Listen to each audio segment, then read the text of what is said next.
Chapter 1646. That's the best, haha. Yang Chendong grinned. Obviously he wanted to facilitate this matter. This was equivalent to him making a great contribution. At that time no one would dare to look down on him. Who would say that he was relying on his relationship with fourth brother Yang Chendong? He wanted to prove that he was also a capable person. Yang Chendong agreed. The news quickly reached Yang Lu's ears. In the small courtyard, Yang Ying was so happy that he forgot himself. After all, after so many years of hiding, there was finally a conclusion to this matter. He felt that the burden on his shoulders was a lot lighter. Yang Lu, on the other hand, frowned in joy. Yang Ying, why do you think he agreed so readily? Is there a trap in this? How can that be? Master has been hiding it very well. Besides, this matter was facilitated by Yang Yang. We didn't even show our faces. Even if there is suspicion, it won't fall on us. Master, you have to hurry up. It's best if you can fight to go to the sea with him. This way, our chances of winning will be higher. Yang Ying said without any doubts. That's right. Yang Lu nodded. He felt that Yang Ying's words were very reasonable. He immediately put down the doubts in his heart and said, this problem is not difficult. Right now, only Beta Persei Yang Wu and I are in Chichen City. Yang Wu has to guard the palace and keep an eye on the officials in Chichen City. Beta Persei also has to keep an eye on the hospital. With Yang Chendong's habit of sympathizing with his subordinates, he most likely won't bring him this time. So, other than me, who else is more suitable? After this analysis, Yang Ying also felt that this was the truth. He immediately said, then I have to congratulate Master. I'm afraid that it won't be long before this little one will call Master King. Haha, well said, well said. Yang Lu thought that the southern Ming Emperor had promised him that once Yang Chendong died, he would inherit the position of Bugnam of Gojoseon. He immediately laughed happily. At this moment, Yang Chendong had already agreed to meet Chao Jixiang in private. The meeting at sea seemed fair to everyone, but Yang Chendong knew that there was a great conspiracy behind this seemingly fair meeting. If it was just him alone, he wouldn't be afraid of any conspiracy. It was still the same sentence, with Datsang in hand. As long as they didn't kill him immediately, it would be impossible for them to kill him. But this time he was not alone. There were many black cavalry following him. He could not leave his brothers to the side. That would be irresponsible.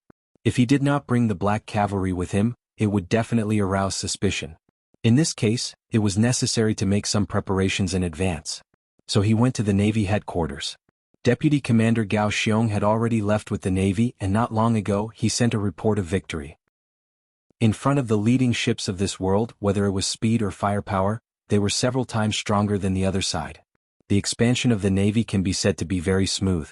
With the cooperation of the Navy's Cold Vanguard Division, so far, they haven't encountered any difficult bones. Yang Chendong even knew that even in the future, when the Yangtze Navy enters the Western Europe, there won't be any decent opponents. At this time, the West was far from being as developed as the future. There were even many places that didn't have their own civilization, let alone technology. With this opportunity, Yangtze can really unify the West. Otherwise, once they really start to rise, even if they send several times more troops, it will be difficult to accomplish. It can be said that now is the best time. Yang Chendong came to the Navy headquarters. Of course, he didn't ask about the Navy's overseas expeditions. If there is any news, someone will report it to him. He came here to make some arrangements for the meeting with Chao Jixiang. Although Yang Chendong has already seen that this is a trap, he doesn't know how many people the other side has, how many preparations and how many people are involved. He didn't even let people inquire about it, fearing that it will alert the enemy. That is, Yang Chendong dared to take such a big risk without knowing anything. I'm afraid that if he said that he is second, no one would dare to say that he is first. This time he came to the Navy to make the corresponding arrangements. Although he doesn't know the other side's means, he should prepare something that can't be neglected. Now in charge of the work here is the commander of the Navy's Cold Vanguard Division, Nye Tong. He is also one of Yang Xie's old men, and also one of Yang Chendong's trusted Navy generals. In the room of the commander-in-chief of the headquarters, Yang Chendong and Nye Tong sat facing each other. After that gaze constantly scanned Nye Tong's body, Nye Tong's forehead was oozing with cold sweat. Today, with Yang Chendong's power, few people can face him calmly. Perhaps only people like Yu Qian who have a lot of experience can do it. Can I trust you? These words caused Nye Tong to stare blankly for a moment before he abruptly stood up. With an incomparably confident tone, he said, "Sixth young master, this subordinate is at your beck and call. I am willing to serve you at any time." From the results of the investigation of the Intelligence Department, the Navy's department is still very pure. There is a war to fight, there is something to do, there is no time to think about other things. Coupled with the investigation of the Intelligence Department, Nye Tong has won his trust. Very good, Commander Nye. This king asks you, what is the largest speed of the warship in the Navy? The so-called speed refers to the speed of the ship at sea. About 1 knot is equal to nearly 2 kilometers. For example, the speed of the Ming dynasty ships is about 5 or 6 knots, which is equivalent to about 10 to 12 kilometers per hour. For example, the speed of the later Liaoning warship is 29 knots, which is less than 60 kilometers per hour. Because the Yangtze Navy ships use steam cars, now the maximum speed can reach between 10 to 12 kilometers per hour. Just in terms of speed, it is twice the speed of the opponent. Reporting to the 6th Young Master, the Navy dock has 10 5th-level warships, 34th-level warships, hundreds of 3rd-level warships, and other 2nd-level and 1st-level warships. The 3rd-level and above warships have reached a speed of more than 10 knots. In these years, the Navy's warships have been developed. In the past, only the commander-level commanders can command 5th-level warships. Because of the emergence of 6th-level warships, now it has become the division's exclusive use. And so on, the Navy has become many times stronger than before. Good. Hearing that there are so many powerful ships, Yang Qindong is very satisfied. He decided to use all of the 3rd-level and above warships. Although it seems a bit exaggerated, one of Yang Qindong's rules of conduct has always been to not do anything. Besides, this time there is still a naval battle to fight. No one knows what Yang Qindong and Nye Tong talked about in the end. Everyone only knows that for more than an hour, the door of the room was not opened. In the end, Yang Qindong left with satisfaction. The Navy dock is a first-class military secret location. Without permission, even the Yang family servants have no way to get close. Based on this point, this trump card has become a secret, and there is no need to worry about it being known by others. The only one who really knows the plan is Nye Tong. The other members of the entourage only know that there is a sea mission. As for where they are going and what they are going to do, it will only be revealed at the last moment. After a trip to the Navy headquarters, Yang Qindong returned to the palace and went to the telegraph office. Except for the director Wang Shan, who is still inside, the other staff have been temporarily exiled for various reasons. Even if the servants around him can betray him, Yang Qindong really can't casually trust other people now. After leaving Wang Shan, the two of them operated the telegraph for a while. After doing this, Yang Qindong stretched and said to Wang Shan, "Wang Shan, this time you stay at home. You don't have to go out with me." "No, this subordinate is not talented. I am willing to follow the young master until death." Wang Shan suddenly stood up and said with an unquestionable voice. Although he now has a faint feeling that this sea trip will be very dangerous, he still wants to follow Yang Qindong. Everything he has today is all thanks to Bugnam of Gojoseon. Now that there is danger, how can he shrink back? Okay. Thinking that many things can't be done without Wang Shan's help, Yang Qindong nodded and agreed after a little hesitation. Then he got up and patted Wang Shan on the shoulder and said, "If that's the case, you must be careful on this trip." "Yes, young master, this subordinate will be careful and won't let you down." After a series of arrangements, the next problem is the follower. Although Beta Persei took the time to come from the hospital to the palace and asked to follow, Yang Qindong still happily refused. "Beta Persei, your mother-in-law is sick. Now is the time for you to perform well. Besides, you have followed me many times, this time won't make a difference. Don't go this time, just let." Yang Qindong's gaze moved between Yang Wu and Yang Lu, who were standing on the side, and finally fell on the latter. "Let Yang Lu follow the young master." "Yes." Yang Lu was overjoyed, but his face did not change. Instead, he looked at Beta Persei and promised, "Second brother, don't worry, I will be fine with the young master." "Then okay." Beta Persei saw that Yang Lu took the initiative to stand up, and this was the young master's idea, so he did not fight for it. After all, they were all servants, and he couldn't be the only one to enjoy the good things. He also needed to give others a chance. After deciding on Yang Lu's follower, Yang Qindong personally appointed the third captain of the Black Cavalry, Badeo Jiang, and asked him to bring 500 Longwei with him. The matter was settled. Regarding Yang Qindong only bringing 500 Black Cavalry, whether it was Beta Persei, Yang Wu, or Yang Lu, all showed faint doubts. Obviously, the Black Cavalry now had 5,000 people, and only 500 people were too few. Chapter 1647. Quite a lot. Yang Qindong chuckled. "The last time we went to Yunnan, we only had 500 black cavalry and there were no problems. Not to mention that this time, other than the black cavalry, we also have the Cold Vanguard army. Oh right, Yang Lu, go back to the Navy headquarters and look for Commander Nye Tong to see who is suitable to accompany us. We don't need too many people, just a battalion of 500 people will do. Yang Lu, who was called out, was very excited and quickly agreed. He did not expect that Yang Qindong would value and trust him so much. At this time his mentality was shaken. Is it really good for him to go against his master who trusts him so much? Yang Lu did not immediately go to the Navy headquarters. Instead he first returned to the small courtyard and saw Yang Ying. Master, there is no turning back. Now that your matter has been revealed to the Emperor of the Southern Ming Empire, it is impossible to stop even if you want to. Besides, Yang Qindong has no one by his side right now, so he thought of you. Once the problem with Beta Persei is solved, I'm afraid he will kick you aside. Do you want to endure it again? As the person Chao Jixiang sent to Yang Lu's side, Yang Ying naturally would not allow things to stop halfway. Hearing these words, Yang Lu nodded continuously. He just could not bear it.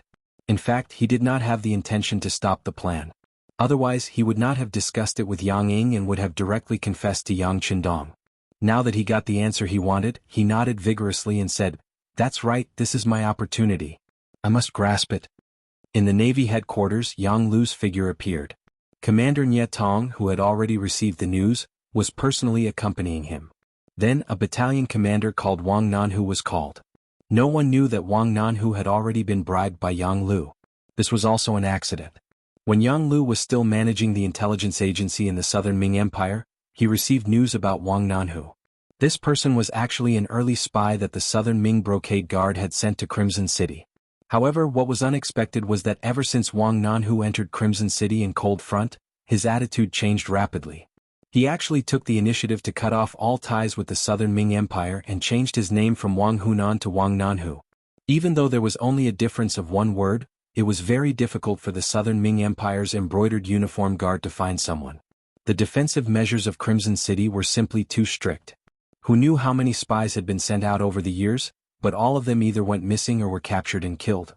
If Chao Jixiang and Yang Xie hadn't started working together and provided this list, Wang Nanhu might have hidden for the rest of his life and become a real Yang Xie.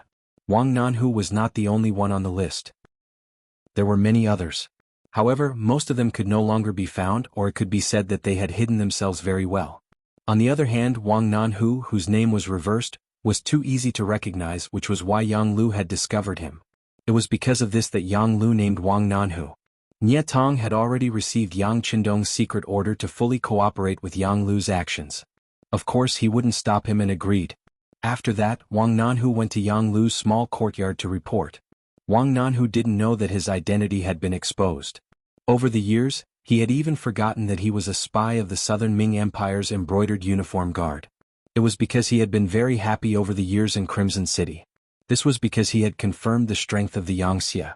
He was also certain that only the Yang Xie could truly let the Han people live a luxurious life without worrying about food or clothing. Over the years, Wang Nanhu had also done his best to integrate himself into this life. Because of his efforts, he had now become a battalion commander of the Navy's Cold Front. It could be imagined that his future was bright and promising. When he came to the small courtyard with this thought, he first saw Yang Lu sitting on the chair. He knew that this was one of Bugnam of Gojoseon's most trusted servants. He immediately gave a military salute and said with an excited tone, "The Navy's Cold Front's 1st Army's 1st Division's 3rd Regiment's 2nd Battalion Commander Wang Nanhu has come to report. Leader, please ask for instructions." Your spirit is not bad." Looking at Wang Nanhu, who was standing there like a pine tree, Yang Lu chuckled. This was considered a compliment. Wang Nanhu, who was in his 30s, also laughed embarrassedly. But Yang Lu's next words made him suddenly feel as if he had fallen from heaven to hell. His whole body was covered in a layer of cold sweat.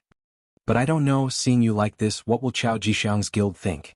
Yang Lu, who seemed to say this casually, stared at Wang Nanhu without turning his gaze away.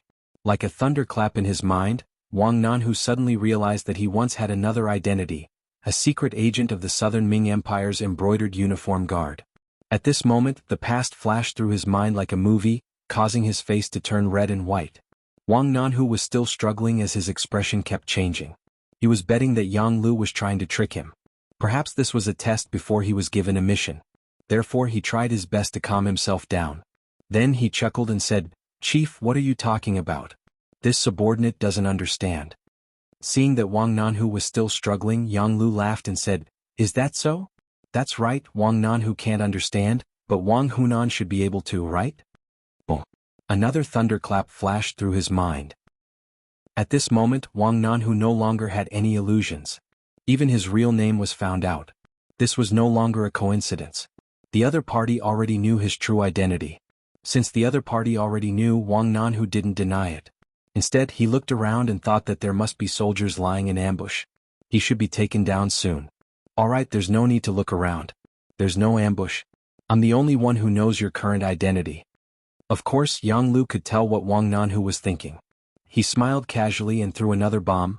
"Wang Nanhu, I know that you really want to cut ties with the Southern Ming Empire, so I can give you a chance.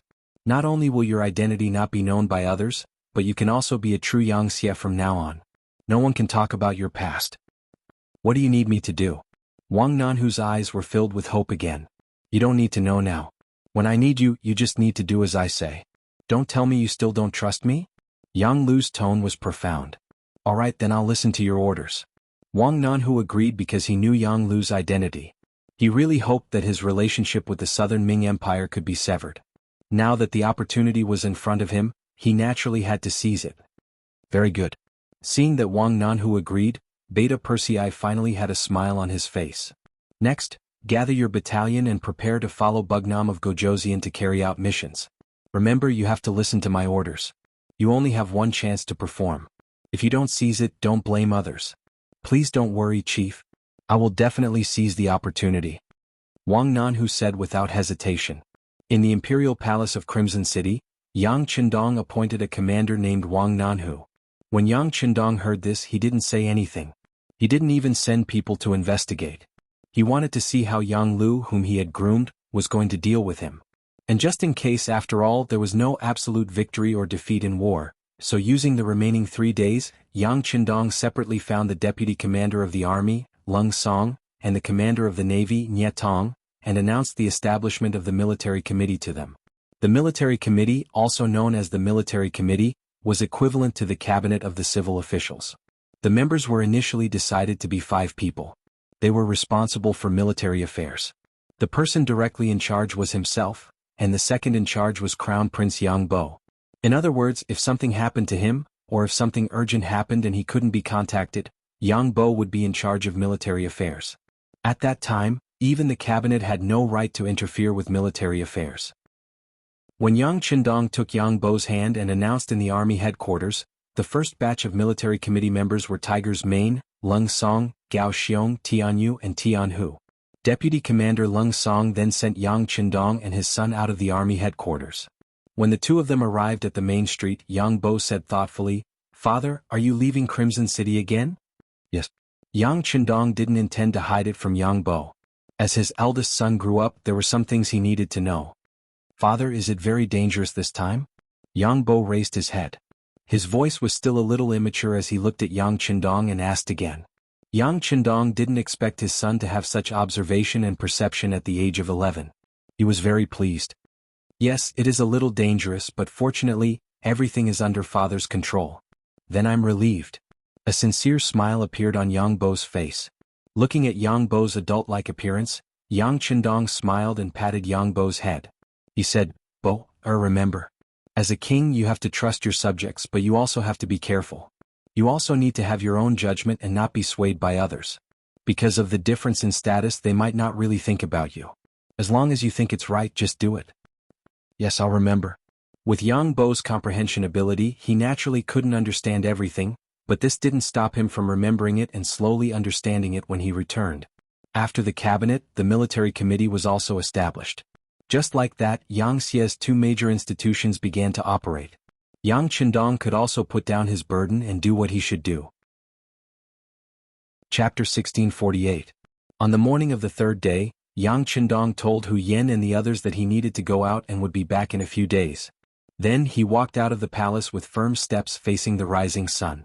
Outside the palace, Ba Daojiang and the 500 black cavalry were already in formation, waiting for orders to set off at any time.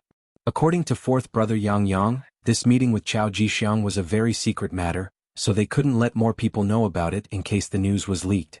So Yang Chendong really didn't tell anyone. Of course, this wasn't because he believed these words, but because he didn't need to let others worry.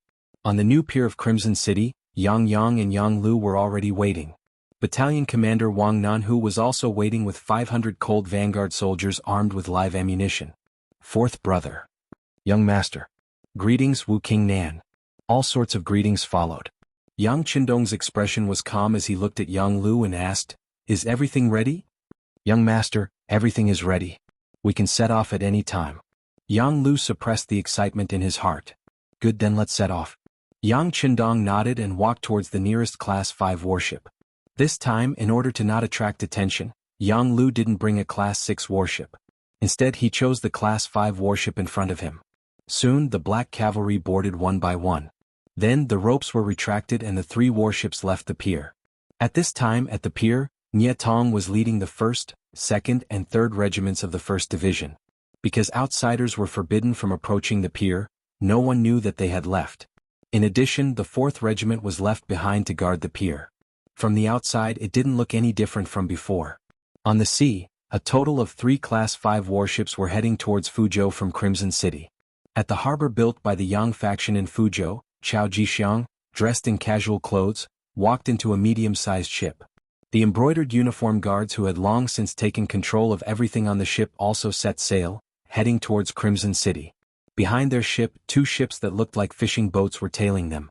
Relying on the high-powered binoculars in his hand, he seemed to be hanging several miles behind them. Because the distance was too far, it did not attract Chao Jixiang's attention. Or rather, Chao Jixiang's attention wasn't on his side at all. Ever since he entered the cabin, he had been looking at the radio in front of him. An intelligence agent sent by Yang Lu was fiddling with it. He knew nothing about radio stations. He only knew that it was very powerful and could transmit information from thousands of miles away. Chao Jixiang, who was sighing at the miraculous nature of this item, was waiting for the fish to take the bait. As for safety, he was not worried. Yang Lu had arranged everything.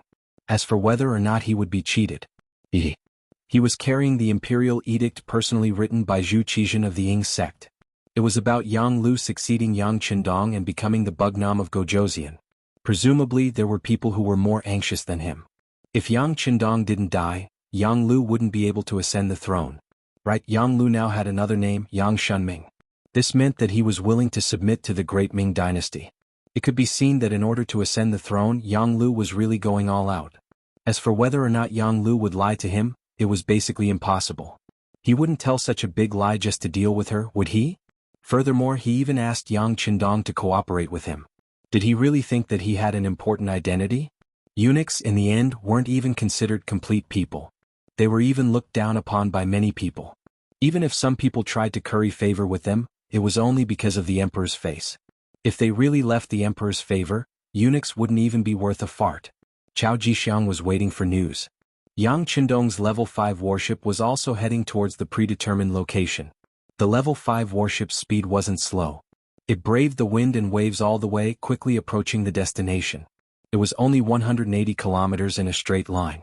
In the future, it would only take 80 minutes to reach the destination. It was impossible to be so fast now. However, it would only take 10 hours to reach the destination. Not to mention, the destination wasn't Fuzhou, but the sea outside of Fuzhou. Therefore, in just 8 hours, Yang Chendong and the rest arrived at the predetermined sea area. During the journey, Yang Chendong sat in the main cabin and was playing Go with Yang Yang.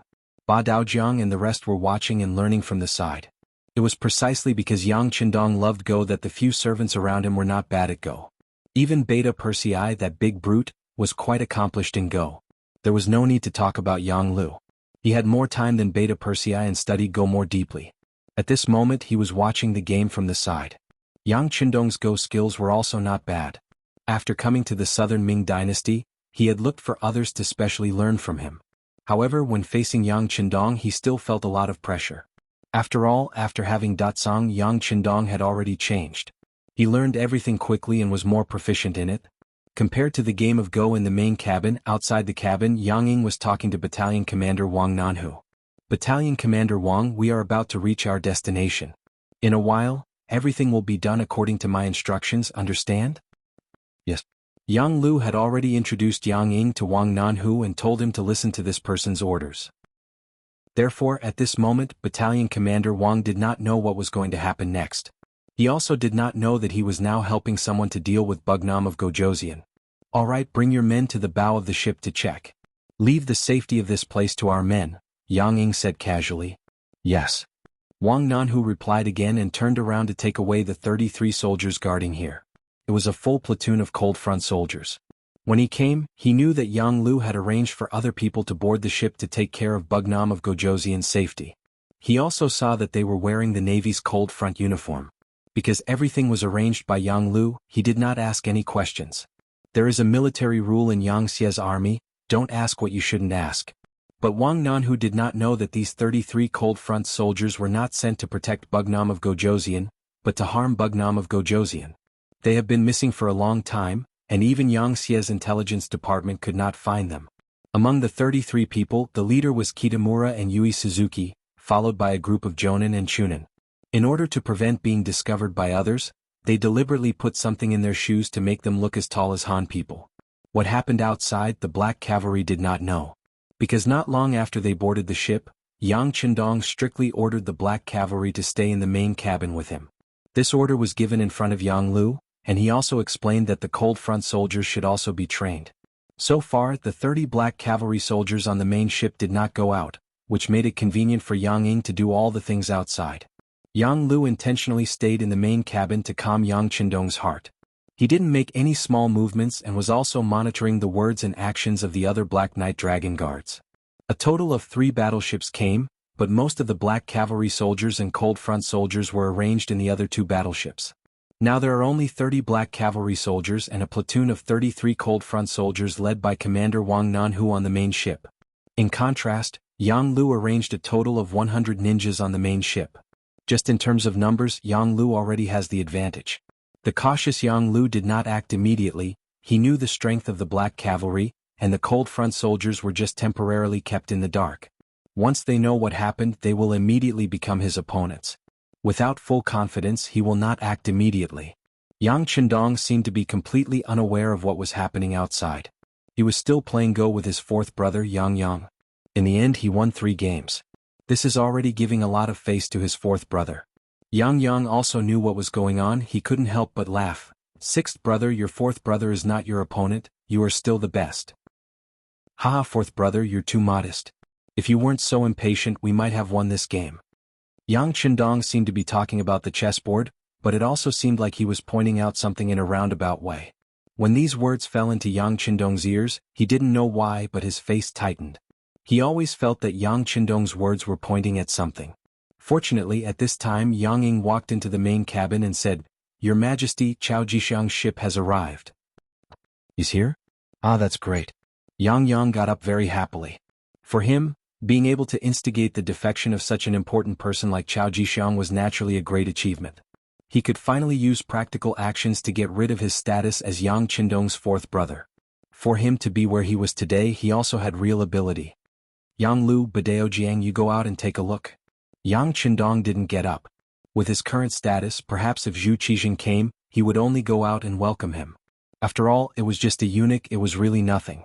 Yang Lu and Badao Jiang nodded in unison, then went out of the main cabin with Yang Yang. As expected, they saw a small boat sailing over. In the distance, Chao Jixiang, who was wearing clothes embroidered with fierce dragons, appeared in front of them under the protection of more than 10 imperial guards with embroidered spring sabers at their waists. That's right, it is Master Chao. When he saw the person, Yang Yang's smile grew wider. Although Badao Jiang had never seen the real person, he had seen many portraits in the past. In addition, Yang Yang had verified the identity of the other party, so of course he didn't suspect anything. He nodded, then turned to enter the cabin and said, 6th young master, it is Chao Jixiang. Let's go on board to discuss. Yang Qindong nodded, his expression didn't change at all. But if one looked carefully, one would be able to see that he seemed to have sighed softly, but no one knew what it was. That was a pity.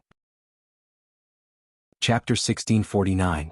A spiral staircase was set up on the ship to guide Chao Jixiang and the others onto the ship. The moment their bodies crossed, Chao Jixiang's gaze landed on Yang Lu. When he saw Yang Lu nod casually, a smile appeared on his face, and he seemed to straighten his back even more. With a total of 12 embroidered uniform guards, Chao Jixiang boarded the Yang family's 5th-grade warship under the protection of Wen Jing's command. Before entering the main cabin, he was stopped by Ba Daojiang and searched. Chao Jixiang was very cooperative with all this. He didn't bring any weapons with him. He probably knew that he wouldn't have a chance to assassinate Bugnam of Gojoseon even if he had a weapon. In the main cabin, Yang Qindong sat there unhurriedly drinking tea. Yang Qindong excitedly led Chao Jixiang into the cabin. When he saw Yang Qindong, Chao Jixiang hurriedly bowed respectfully. This servant greets His Highness Bugnam of Gojoseon. Ah, Mr. Chao, I trust you have been well since we last met. Yang Qindong raised his head with a smile on his face. The two of them had crossed paths when they were in Biming. At that time, Yang Qindong was a head above Yang Qindong. Now that so many years had passed, he was still a head above Yang Qindong. Chao Jixiang couldn't help but blush when he heard Yang Qindong's words. However, when he thought about how Yang Qindong might become his prisoner, he could step on Yang Qindong's head and do whatever he wanted. He suppressed his embarrassment and said respectfully, Bugnam of Gojoseon is wise and mighty. How can this servant compare to you? If there was a eunuch's greatest skill, it would be flattery. As long as you wanted to hear it, you would listen to it. Otherwise, how could you make the emperor happy and entrust them with important tasks? Yang Qindong, who already knew this, didn't believe Chao Jixiang's words at all. Thus, his expression didn't change as he said, All right, don't show your tricks in front of this prince. Let's get down to business. Yes, His Highness Bugnam of Gojoseon. Chao Jixiang replied and stood there with a bitter expression. Chao Jixiang originally wanted to sit down and speak, but Yang Qindong didn't say anything. Naturally, he didn't dare to overstep his boundaries. At this time, he could only stand and speak his request. Among them, he emphasized how his brothers from the embroidered uniform guards would be placed if they joined Yang Xie. It could be seen that Chao Jixiang was well prepared. After he spoke, he didn't have any intention of stopping. He spoke one sentence after another, quickly attracting everyone's attention. At this time, no one noticed that Yang Lu had already left the main cabin. He looked at Yang Ying standing outside and nodded lightly. Then he returned to the main cabin as if nothing had happened. After receiving the signal, Yang Ying immediately waved at Bei Muraku and Yu Suzuki, who were standing outside the main cabin. The two figures quickly left. After a dozen breaths of time, a fragrance drifted with the wind and enveloped the Class 5 warship. All of this was done unknowingly without attracting anyone's attention. In the main cabin, Chao Jixiang hurriedly spoke for nearly half an hour. Finally, he said, All embroidered uniform guards will replace the Black Cavalry and be responsible for Bugnam of Gojoseon's safety. Bugnam of Gojoseon will be under the protection of our embroidered uniform guards and head to Biming to ask for forgiveness from the emperor. Everything was fine before, and Chao Jixiang's attitude was also very humble. However, all of a sudden the topic changed, causing everyone to be shocked. Especially Yang Yang, who was the middleman, his expression changed greatly. He looked at Chao Jixiang and said, Master Chao, what are you talking about? Are you crazy? Crazy? Aha, you're the ones who are crazy. As subjects of the great Ming dynasty, you don't want to serve the emperor. You actually want to rebel and change the dynasty. You need to have the ability to do so. Now that I am here, you should quickly surrender without a fight. Chao Jixiang's previous submissive attitude was replaced by a maniacal laugh. You're courting death. Ba Daojiang saw that someone was being impudent in front of the 6th young master. How could he let it go? He immediately reached for his waist and pulled out his blade. Then a loud bang sounded, causing everyone in the main cabin to be shocked. For some reason, Ba Daojiang fell to the ground. His entire body was as soft as noodles.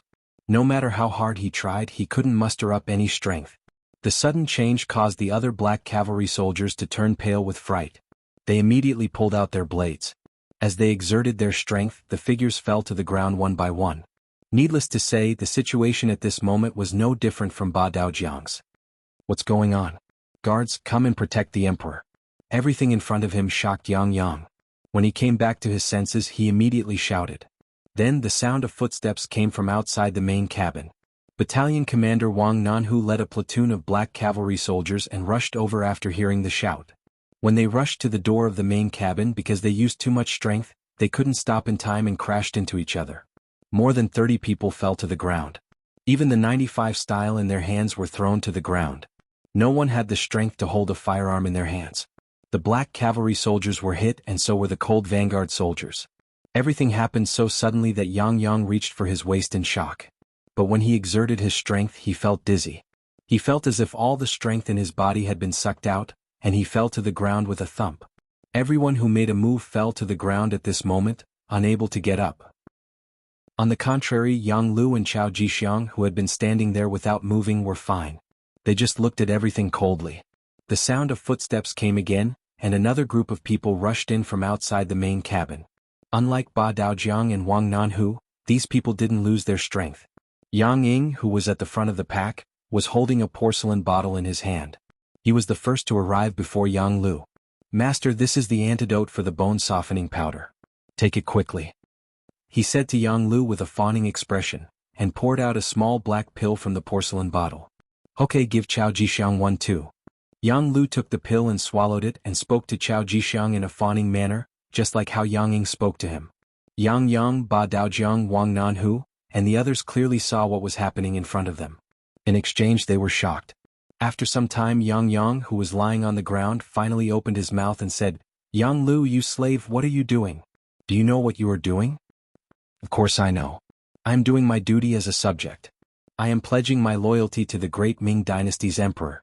At this moment, Yang Lu was like a ferocious tiger that bared its fangs, and he roared at Yang Yang. With this shout, Yang Yang was stunned. He couldn't accept this. Even if he was lying on the ground and couldn't move, he still felt like he was in a dream. It wasn't just Yang Yang who couldn't understand. Ba Daojiang, the Black Cavalry, Wang Nanhu, and the Cold Spear warriors couldn't understand either. Was this still Bugnam of Gojoseon's most trusted servant? What was he trying to do? Didn't he know that this was equivalent to betraying Bugnam of Gojoseon? This was an act of killing one's master. For a moment, everyone's first reaction was to quickly look at Yang Qindong, who had been sitting there motionless all this time. The trust they had for a long time made them place all their hopes on the king. Not only Ba Daojiang and the others, but even Chao Jixiang and Yang Lu also looked at Yang Qindong. They wanted to see what this person could do in the face of such a hopeless situation.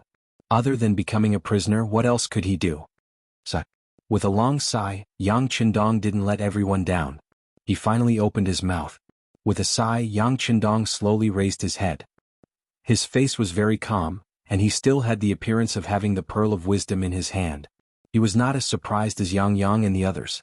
Instead, he slowly opened his mouth and spat out 3 words, "Why?" This question was obviously directed at Yang Lu. He was asking why Yang Lu betrayed him. Facing Yang Qindong's deep gaze, Yang Lu didn't know why, but he actually felt a little nervous. His heart started to beat faster and he couldn't help but take a few steps back. This was the power of a dying tiger. "Master." Yang Ying hurriedly stepped forward and supported Yang Lu, who was retreating. At this moment, Yang Lu felt that his performance just now was very embarrassing. But who could be blamed for this? For many years he had been following Yang Qindong blindly. He had always been a servant. Now that he was suddenly going to be the master, he needed some time to adapt. Yang Lu, who had regained his footing, no longer looked at Yang Qindong's threatening gaze. Instead, he shouted as if he was venting his anger. "What? You still have the nerve to ask me?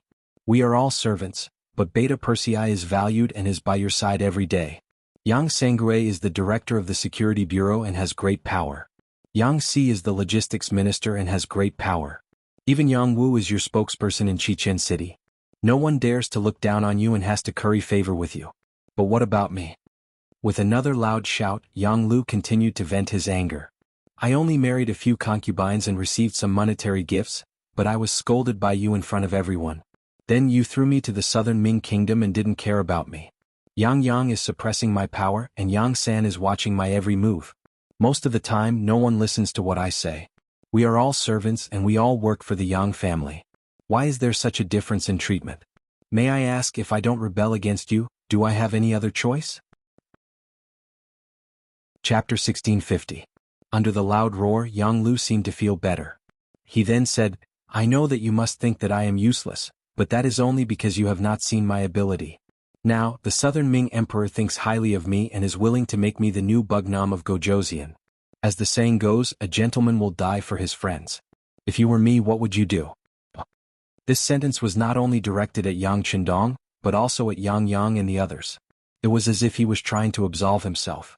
When a person chose the path of betrayal, it was impossible to say that his heart did not suffer. Thus, they needed to find a reasonable excuse for themselves. This way their conscience would at least feel better. Yang Lu was currently looking for an excuse for himself. Moreover, he was saying it in a dignified manner. As for whether or not he could convince others, he did not know. However, after saying this, his heart felt much better. After Yang Lu shouted, Chao Jixiang immediately said, "That's right. Yang Shunming abandoned the dark for the light and placed righteousness before family. He is a model of a loyal official. For this, the emperor has already issued an imperial edict. He ordered us to capture the traitor Yang Qindong and appoint him as the new Bugnam of Gojoseon to command all matters big and small in Yangxia." Using this opportunity, a golden imperial edict appeared in Chao Jixiang's right hand. He took it out and read in front of everyone, "By the will of the heavens, the emperor decrees." The following content was exactly what Chao Jixiang had said. At this moment, Yang, Ba Dao Jiang and the Black Cavalry all looked at Yang Lu, who was kneeling on the ground to receive the imperial edict, with eyes that could kill. It is still the same sentence. If looks could kill, Yang Lu would have been cut into pieces. Minister Yang Shunming thanks the emperor for his grace. Long live the emperor. After Chao Jixiang finished reading, Yang Lu stretched out his hands to receive the imperial edict. Then he kowtowed 3 times to the ground. At this moment, he vividly displayed the image of a servant. "Bugnam of Gojoseon, please rise." Chao Jixiang quickly helped Yang Lu up with both hands. "Many thanks, Mr. Chao." Yang Lu also repeatedly expressed his gratitude. The two of them displayed an expression of mutual appreciation. "Good, congratulations master, congratulations master." Yang Ying, who was standing at the side, also began to flatter Lin Fan. As Yang Luqing worked for Bugnam of Gojoseon, it was obvious that his status would rise as well. By then he would be able to do whatever he wanted in Yangxia. In the face of Yang Ying's congratulations, Yang Lu was naturally overjoyed and in high spirits. Just now he had said a few words to express his excitement. A voice suddenly interrupted him. "How unexpected, even the name has been changed. Yang Shunming, hee, not bad. Looks like you're really made to be a servant." Needless to say, only Yang Qindong could make such a sound. If it was in the past, Yang Lu would have been scared out of his wits when he heard this voice.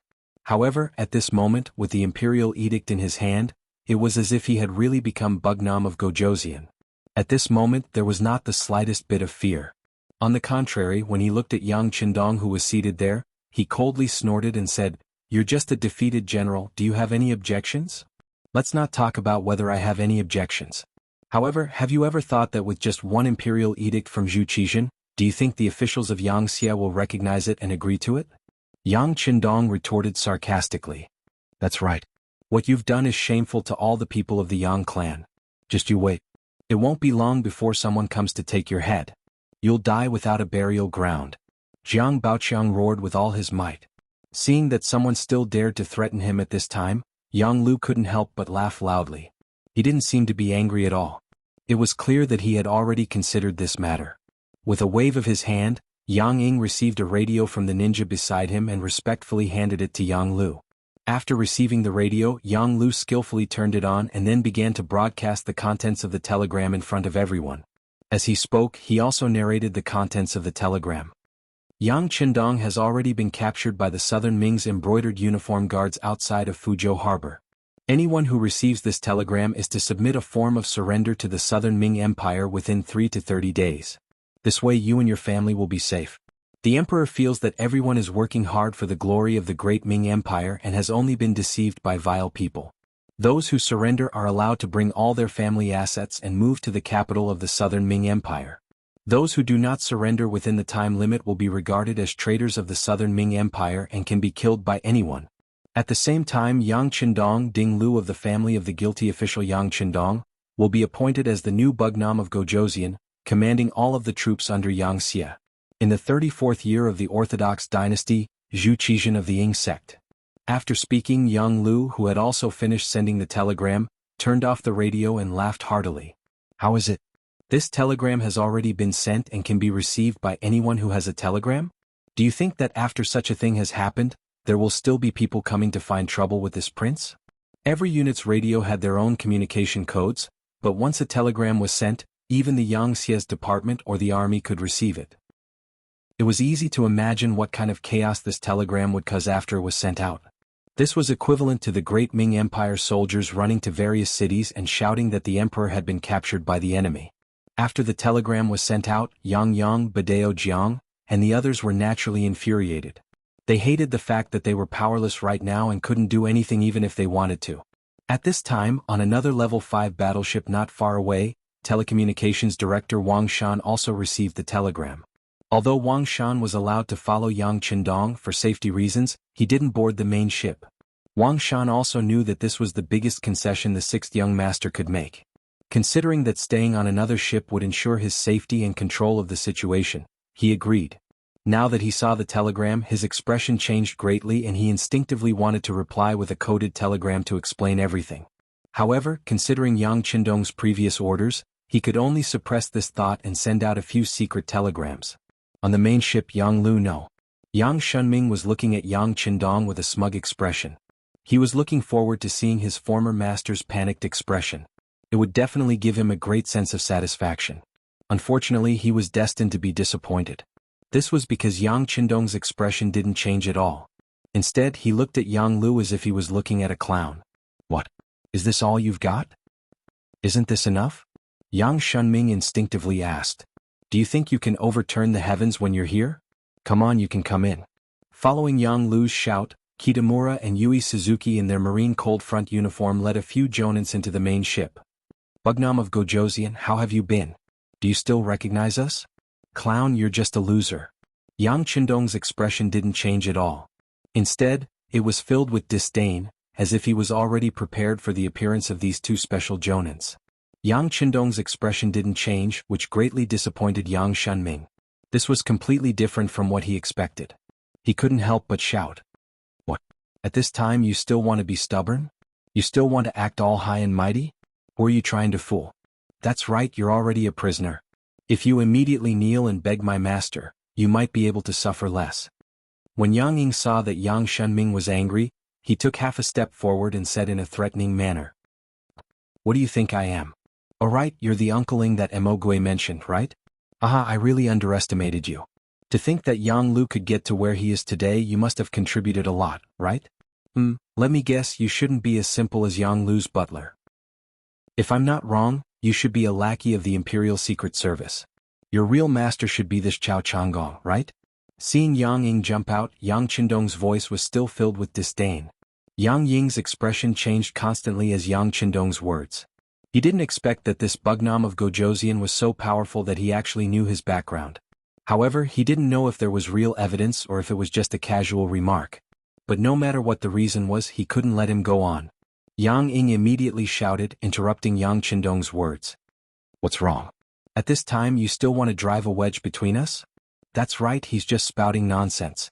Brother Yang, let's not talk nonsense with him. Let's cripple him first. Chao Jixiang couldn't bear it anymore. Some secrets couldn't be made public, otherwise, it would affect his future plans. Shut up. Yang Shunming shouted, interrupting Chao Jixiang and Yang Qindong's words. He looked carefully at Yang Qindong and asked, How do you know all this? Haha, not only do I know all this, but I also know that once something happens to me, Yang Xie will become chaotic. When he is no longer as strong as before, they will make a move on you. After all, you are a chess piece. Of course you will be thrown away. Yang Qindong laughed. This Yang Lu was really stupid. He thought that he could control his own fate, but he didn't know that he was just a puppet that had become another puppet. If Yang Qindong could think of this, Yang Lu naturally knew as well. At this moment, he realized that his own fate was never in his control. He couldn't help but turn around and stare fiercely at Yang Ying. When he noticed the murderous look in Yang Lu's eyes, Yang Ying couldn't help but take 2 steps back. With a nervous expression, he said, Master, I am already loyal to you. Don't listen to the instigation of this lowly person. Haha, loyal? How was the previous Yang Lu disloyal in front of this prince? Yang Qindong added in a timely manner. This also made Yang Lu, who was soft-hearted, harden his heart. Kitamura, please help me kill him. Don't worry, your country's Princess Junko will be fine. I will definitely rescue her and send her to you. Chapter 1651. Don't. Yang Ying sensed that something was amiss. His expression changed drastically and he instinctively wanted to dodge to the side. However, a blade flashed and he realized that he could see his buttocks. Then Yang Ying, whose head had been chopped off, fell to the ground. He was as dead as a doornail. Not bad, you're ruthless. Looking at Yang Lu's performance, Yang Qindong praised him. After dealing with Yang Ying, Yang Lu turned to look at Chao Jixiang. Chao Jixiang's face was pale. He was clearly frightened. Chao Jixiang, I hope this is an accident. I hope there will be a next time. Yang Lu thought for a while and decided not to act. After all, he couldn't leave the support of the southern Ming Empire. Naturally, he couldn't just kill Chao Jixiang. Chao Jixiang, whose expression had changed drastically and even wanted to shout for Wenjing to rush in, could not help but let out a long sigh of relief. He knew that this was not because the other party had let go of his plot against him, but because no one could leave each other now. He said gratefully, "Thank you for not killing me, Your Majesty." Chao Jixiang's attitude made Yang Lu very satisfied. He nodded his head lightly and accepted this gratitude. Then he turned his gaze and looked at Yang Qindong, who was sitting there. Yang Qindong didn't even move a finger. With just a few words he killed his most trusted butler. It had to be said that just thinking about this method alone was enough to make one feel shocked. It was precisely because of this that this person absolutely could not be left alive. Although for the sake of the greater cause he would not go so far as to kill the other party, but he still had to capture the other party alive and control him. Kitamura, Suzuki-kun, do it? The two special ninjas who had been waiting for a long time, nodded at the same time and walked to Yang Qindong. This scene made Bidao, Yang, Wang Nanhu and the rest anxious. However, they were poisoned by the bone-softening powder and couldn't use their strength. There was nothing they could do. Wait. At this critical moment, a voice rang out. Although it wasn't loud, it caused the two ninjas to stop. Only Yang Qindong could cause such trauma to Kitamura and Yu Suzuki. The words "wait a minute" had also come from his mouth. As soon as he spoke, Yang Qindong raised his head and looked at Yang Lu. What's wrong? Was it that urgent? Or are you afraid of me from the bottom of your heart? Afraid of you? Why should I be afraid of you? Don't you know that you're the meat on my chopping block? Although Yang Lu was very afraid of Yang Qindong in his heart, and this was a habit that had been cultivated over the years, he still stiffened his neck and said these words. Since you're not afraid, let's just talk about it. Otherwise, I'm afraid we won't have a chance to talk in the future. Yang Qindong said unhurriedly. However, the more he acted like this, the more he could emit a calming aura that affected the people around him, causing them to not dare to act recklessly. Say what? Yang Lu was still reluctant to admit his mistake. Let's talk about Emogue. Oh, by the way, there's also the radio station with serial number 9826. Yang Qindong squinted his eyes. When he talked about this, there was even a slight smile at the corner of his mouth. Other than Yang Qindong, no one else knew that it was the radio station that Emogue thought was abandoned that attracted Yang Qindong's initial suspicion of Yang Lu. Every radio station had its own unique code, and people who didn't pay much attention to it wouldn't pay much attention to it. Yang Qindong didn't mention this to anyone else, he only intentionally recorded the code when he distributed the radio stations. At first, it was just to identify people by the station and the code. However, he didn't expect that this code would actually help him find the traitor. Yang Lu didn't know about this, and when he heard Yang Qindong mention the code 9826, he was still confused. What do you mean? Looking at Yang Lu's confused expression, Yang Qindong laughed. You've been with me for so many years, but you haven't learned much. Alright, then I'll tell you. Every radio station has its own unique code, and Emogue's code was 9826. When I brought people to attack the three provinces, Emogue saw that he had no chance of winning, so he committed suicide and buried the radio station. What he didn't know was that even though he destroyed 80% of the radio station, the code was still clear, so... Yang Qindong deliberately dragged out his words, and as expected, Yang Lu's expression changed. He exclaimed, So you secretly investigated this radio station, and found out that it was me? That's right. Yang Qindong looked at Yang Lu approvingly. You're not that stupid, you just learned about it a little late. It was through this code that we found out that this radio station was allocated to Director White Fox of the CIA stationed in Nanming. However, that White Fox had already been bribed by you. She is now your mistress and is working for you. I have to say you're very careful. In order not to reveal any flaws, you didn't find an excuse to apply for a new radio station. Instead, you borrowed White Fox's radio station and gave it to Emogue. You and White Fox are sharing a radio station, right? Listening to Yang Qindong's analysis, even though it was January 1468, and the weather was a little cold at sea, Yang Lu still broke out in a cold sweat. He was indeed very careful. In order not to attract attention, he dismissed Yang Ying's idea of finding an excuse to get a new radio station. Instead, after discussing with White Fox, he gave her radio station to Emogue. This way he didn't have to worry about being exposed and people suspecting him, so he could lay out his plans. What he didn't expect was that there was a unique code on the radio station. Damn it, why didn't he check it carefully before? He had seen the code before, but he didn't think much of it. In the future, it would be the same on every radio station. However, he didn't know that it was his carelessness that exposed him. If he was exposed at that time, would he have already attracted Yang Qindong's attention? Could it be that the other party had seen everything that he had done? If that was the case, didn't that mean that everything he did was within his expectations? No. That's impossible. Another voice shouted in his mind. If that was the case, how could Yang Qindong get involved? How could he take the risk? He was now Bugnam of Gojoseon. He had more territory and people than the great Ming dynasty's emperor. How could he jump into a trap knowing that it was a trap? At least, if he had that position, he definitely wouldn't take the risk. In his mind, Yang Lu, whose thoughts were flying, couldn't understand. At this time, Yang Qindong spoke again. After finding out that it was the radio station that White Fox used, they naturally found you. This also explains why White Fox's radio station was no longer in her hands, but she could still receive news from the CIA headquarters. However, this prince didn't touch her because this prince wanted to see what you wanted to do and what you would do next. Thus, you sent ninjas to assassinate Yang Yang, and then came out to play the hero to save people. This gave you a legitimate excuse to enter Kaohsiung City, right? These words struck Yang Lu's head like a bolt of lightning, causing the cold sweat on his neck to continuously flow out. Yang Qindong continued, after returning to Kaohsiung City, you immediately tried to rope in Yang Wu. You didn't even hesitate to give a woman named Cui Xiu to him. You even made Cui Xiu the steward of the 8th Madam's womb. You wanted to divert the trouble and make this prince think that the assassination of 4th brother was ordered by the 8th Madam. This prince was naturally aware of this, but I was curious about what else you wanted to do, so I didn't expose you and continued to watch you act. Speaking of which, you are indeed ruthless. Seeing that Yang Wu didn't fall for your trap and wouldn't be your spy in the palace and harm this prince, you thought of another way. You used this prince's 4th brother to trick this prince into coming to the sea. You contacted Chao Jixiang, which led to this scene. In order to be able to follow me closely and control the situation at all times, you even sent people to poison your Beta Persei's mother-in-law, causing her to be poisoned and hospitalized, so that she wouldn't have the chance to follow this prince out to sea. In this way you became the best candidate, right? Haha. Yang Qindong laughed, but what you didn't expect was that the maid who served Beta Persei's mother-in-law, Alian, was originally recommended by White Fox. Then why didn't you think about it?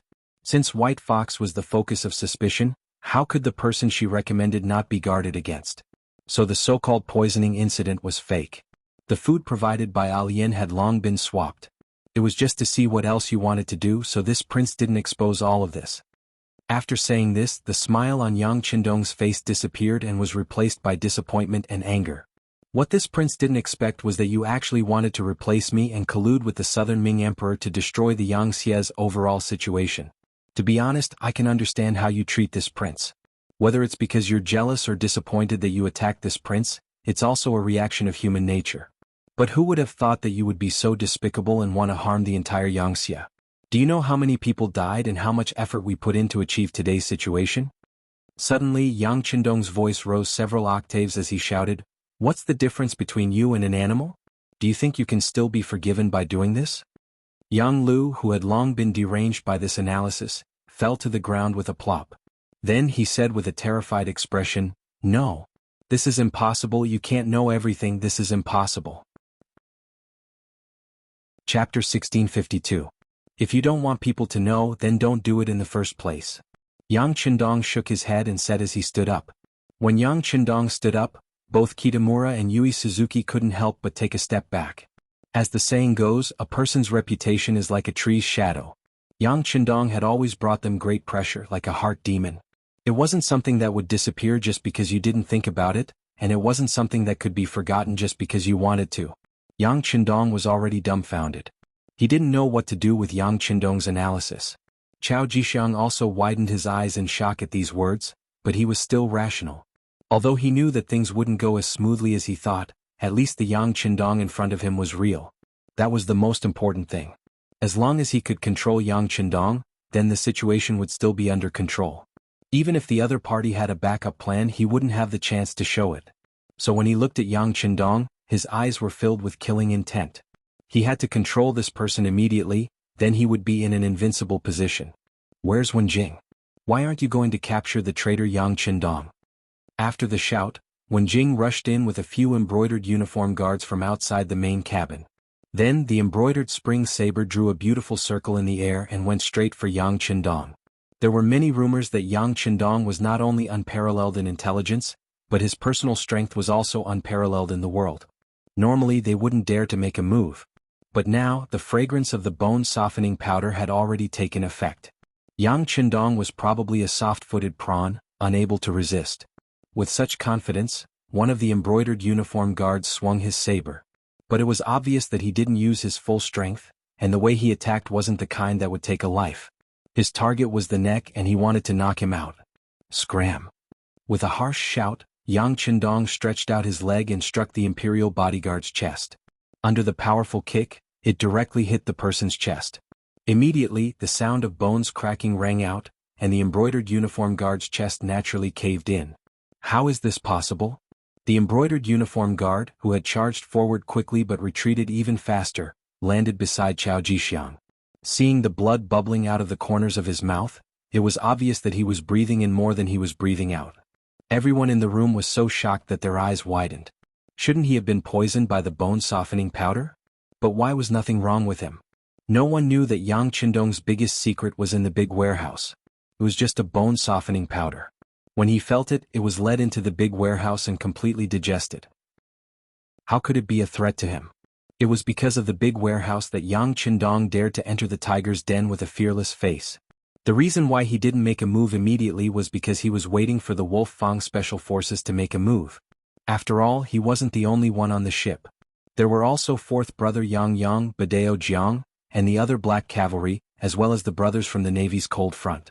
And just when Yang Qindong kicked an embroidered uniform guard to death, there were sounds of fighting outside the main cabin. Needless to say, the Wolf Fang Special Forces had arrived. They had followed Chao Jixiang all the way from the Fuzhou Pier. In order to let Yang Qindong boldly carry out his plan, Yang Qindong didn't ask where exactly he would meet Chao Jixiang. He only knew that it wasn't far from the Fuzhou Pier. From this information, the Wolf Fang Special Forces analyzed that Chao Jixiang would depart from the pier and follow him all the way. It was indeed correct.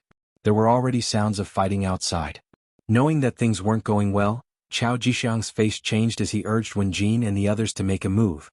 At the same time, he pulled the frightened Yang Qindong and said, "There's no time, you must let your ninjas make a move immediately. If we can't control Yang Qindong, we will all die here." "Yes, let's do it now." Yang Lu seemed to have come back to his senses as he shouted at Kitamura and the others. Originally, Kitamura and Suzuki didn't think much of Yang Lu. In their eyes, this person was just lucky to follow a good master. However, if they wanted to develop and even revive the small Japanese province and make it independent into a new Japanese empire, they needed financial support. On this point, Yang Lu happened to be able to satisfy them. In addition, they knew very well that if Yang Qindong didn't die, all their ideas would just be a dream. At this moment they shouted and pounced on Yang Qindong. He had already reached the Grandmaster level, it was quite difficult to hurt him face to face. Although Wen Jin and the other brocade guards had also practiced martial arts since they were young, their methods were not bad. However, when faced with Yang Qindong, it was still not enough. After a few punches and kicks, the brocade guards were all dead on the ground. Even Wen Jin didn't hurt Yang Qindong at all. Instead, the embroidered spring sword in his hand was snatched away and he was stabbed in the neck. This time, Yang Qindong used 20% of his strength. After the sharp blade cut through, Wen Jin's head and body moved. A headless body fell at Chao Jixiang's feet, scaring him and making him jump and scream. Although it was true that he was the factory manager of the Southern Ming brocade guards and had killed countless people in his hands. However, that was based on the fact that he was strong and the other party was weak. If they were to talk about martial arts, he was just a eunuch. Even a cold warrior could kill him 4 or 5 times. Now that he saw his trusted aide Wen Jin die in front of him, his expression changed drastically. He instinctively jumped behind Yang Lu. In the main cabin, the death of Wen Jin and the others did not end the battle. When Kitamura and Suzuki Wei rushed towards Yang Qindong from left and right, this was the most exciting part. The blades of 2 ninja swords slashed from left and right, carrying a threatening killing intent. Those who didn't have enough eyes could only see the flash of the blades. As expected of special ninja, their foundation was very good and their strength was not bad. In addition, they didn't have to worry about food and drink in the past few years. As long as they trained wholeheartedly, Not only did they recover from their original injuries, but their own strength had also become stronger. Now that the two of them were working together, they had a lot of momentum. The blades flashed without the slightest bit of fanciness. The first thing they did was to take a person's life. Obviously, they didn't want to capture Yang Qindong alive at all, but to kill him. The two blades slashed from left and right, suddenly changing from a slash to a slash. The change in the path was so fast that Amadeo Jiang and the others who were lying on the ground couldn't help but cry out in alarm. Yang Qindong was already prepared to fight back. Although the attacks of the two special ninjas were sharp, they weren't really in his eyes. After all, he was already prepared. What he didn't expect was that the other party would change their moves midway, which made his original preparations useless. Seeing that the blade was about to pass through his body, bringing along a piece of flesh and blood, at the critical moment of life and death, Yang Qindong suddenly turned sideways and at the same time pulled in his abdomen. In the next moment, only a pie sound was heard. The ninja blade had already cut open the green robe in front of his body. Meng Fei's blade was almost close to the skin of his abdomen, and he could even feel the coldness of the blade. At the last moment, Yang Qindong relied on his nimble footwork to dodge this fatal blade. Taking advantage of the moment when Kitamura's attack was about to end, he raised his leg and kicked out. As soon as the kick came out, the wind blew. As the saying goes, one can know the power from the sound. Just from the momentum of this kick, one could tell how powerful it was. Kitamura, who was the target of the attack, felt the immense pressure, and with a cry of surprise he retreated. On the other side, Suzuki Yui, seeing her brother being threatened, wasn't willing to let it go. She suddenly slashed her blade at Yang Qindong, wanting to force him to save her. This slash was quite ferocious. Perhaps even a wooden stake as thick as a bowl would be sliced in half by it.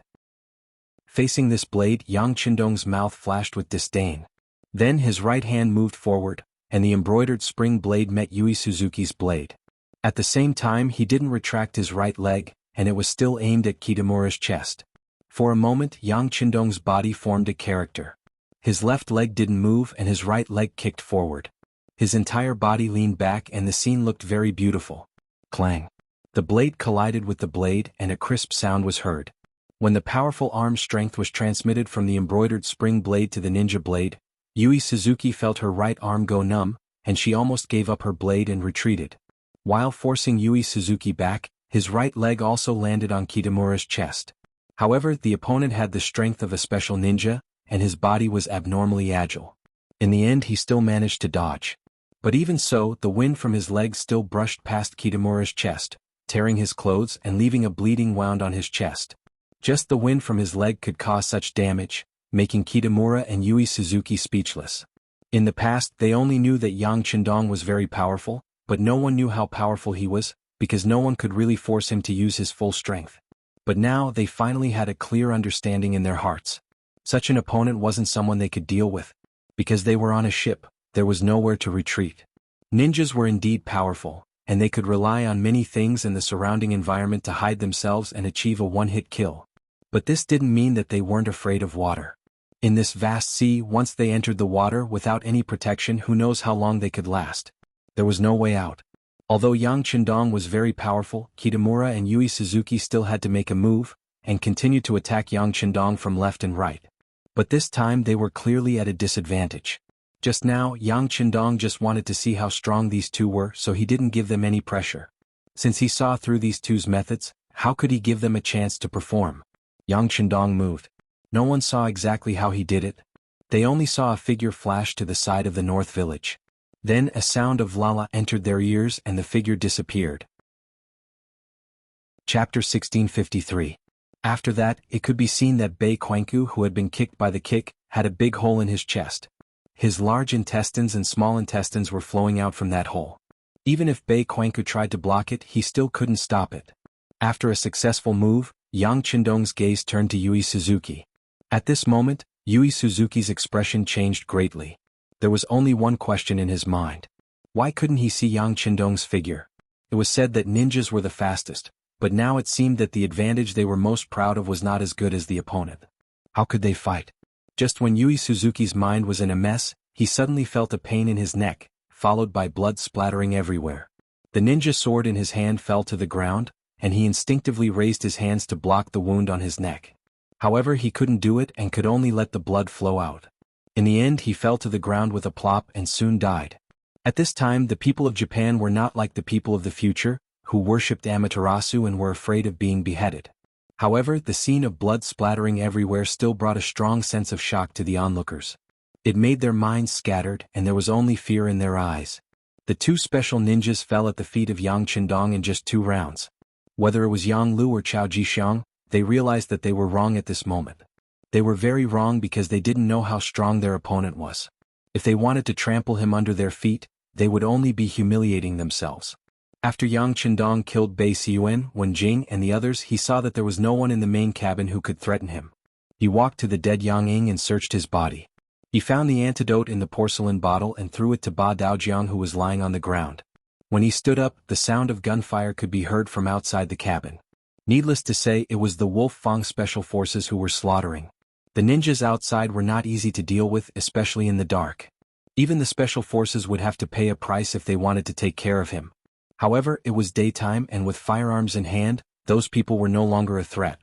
After Ba Daojiang and the other black cavalry soldiers took the antidote, they immediately felt their strength return. They quickly got up and tied Yang Lu and Chao Jixiang up tightly.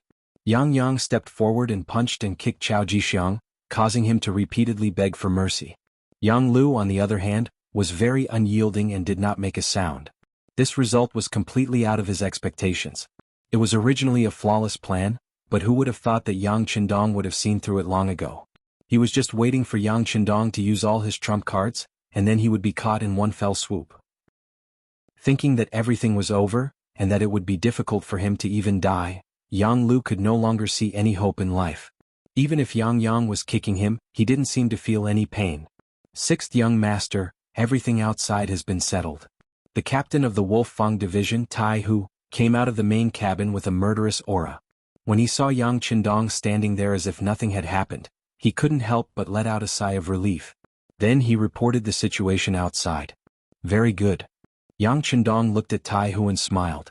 At this moment, the captain of the Wolf Fang division, Skinny Monkey, suddenly walked over with a frightened expression on his face. Sixth young master, things are not good. There are many ships north of us, I don't know if they are coming for us. Not at all, not at all. Yang Lu, who looked like he was about to be captured, suddenly came back to life. He actually broke free from the black cavalry and rushed to the window of the main cabin. When he saw that there were countless black dots in the distant sea, he couldn't help but laugh wildly. Ah ha ha, got his eyes. Do you see, those are the naval forces of the Japanese Empire. They are coming, they are coming. That's right, those are the naval forces of the Japanese Empire. General Kuroda must have arrived. Unknowingly, Chao Jixiang also squeezed over. Then, the two of them cheered as if they saw the hope of rebirth. Then Yang Lu suddenly turned around and looked at the crowd. Do you see, those are the naval forces of the Japanese Empire. There are 50,000 of them. They are here to capture you. How about this? Let me go immediately and I can still save your lives. Otherwise what? A mere 50,000 naval forces dare to be arrogant in front of this king? Look carefully, who else is beside them? Yang Chendong snorted. At this time Yang Lu still dared to be so arrogant and even dared to threaten him. This made him very angry. After all, being betrayed by the most trusted person, this kind of feeling was hard to accept. When Yang Chendong said this, the others couldn't help but look at the battlefield. Then, they noticed that there were more black dots in the periphery of the black dots. Then the sound of cannons sounded. Flames appeared on the distant horizon. That was the reflection of the sinking of the warships. Needless to say, Nye Tong led the Navy's Cold Vanguard Division to attack. They were riding on a level 6 warship. Not only was the warship faster, but it was also equipped with more cannons. It was easy to deal with the 50,000 naval forces that could only fire solid bullets. With a bang, Yang Lu fell to the ground. At this moment, he finally understood that all his plans were within Yang Chendong's calculations. This time he completely failed. Chao Jixiang was not any better. He sat on the ground with a thump. His face was also ugly. Right now he was not only worried about his own safety, but also about the negative impact this incident would have on the southern Ming Empire. Bugnam of Gojoseon Yang Chendong would not let this matter go and attack the southern Ming Empire? Yang Chendong watched as the Japanese ships sunk one after another. His gaze was calm. To be honest, he didn't know that Kuroda, who had escaped for many years, would appear. He instinctively thought that Yang Lu and Chao Jixiang would have other means, so he made the corresponding preparations. He didn't expect that he would hit the jackpot. This was good, as another problem was solved. Yang Chendong didn't need to worry about the distant naval battle. Just like the Army's 1st Cold Vanguard Division was the Army's teaching team, the Navy's 1st Cold Vanguard Division was also the teaching team of the Navy. They were all left behind to protect the safety of Kiosk City. The only difference was that the 1st Cold Vanguard Division had a more important mission, and that was to not allow any ships from other powers to approach Kiosk City's port without permission. They didn't even let him get close to them. How powerful was this naval force? If they couldn't even deal with the Japanese who had already lost their homes, then they might as well retire and go home to raise their children. In a short while, the other 2 ships had also approached the main ship. Wang Shan led the Black Cavalry and the Cold Vanguard Division onto the main ship. Yang Chendong only glanced at Wang Shan. When he saw the other party nod at him, he knew that the necessary arrangements had been made. He then turned to look at the battalion commander Wang Nanhu, who was being held down by the Black Cavalry. Speak. What exactly did Yang Lu have on you that made you cooperate with him so much? Your Majesty, I really don't know about brother Yang Lu. No, Yang Lu will rebel. However, he does have something on me. My real name is Wang Hunan. I was sent to Yangxia by the southern Ming dynasty in the early days. Wang Nanhu was very straightforward and explained everything that had happened to him from the beginning to the end. Then he said, everything happened because I didn't recognize people properly. Also, I have a problem with myself. It has nothing to do with my brothers. Please punish me, Your Majesty. I am willing to commit suicide as an apology. Wang Nanhu didn't have any intention of harming Yang Chendong. Otherwise, he wouldn't have been drugged by the tendon's powder. However, he had done something wrong and his background wasn't clean.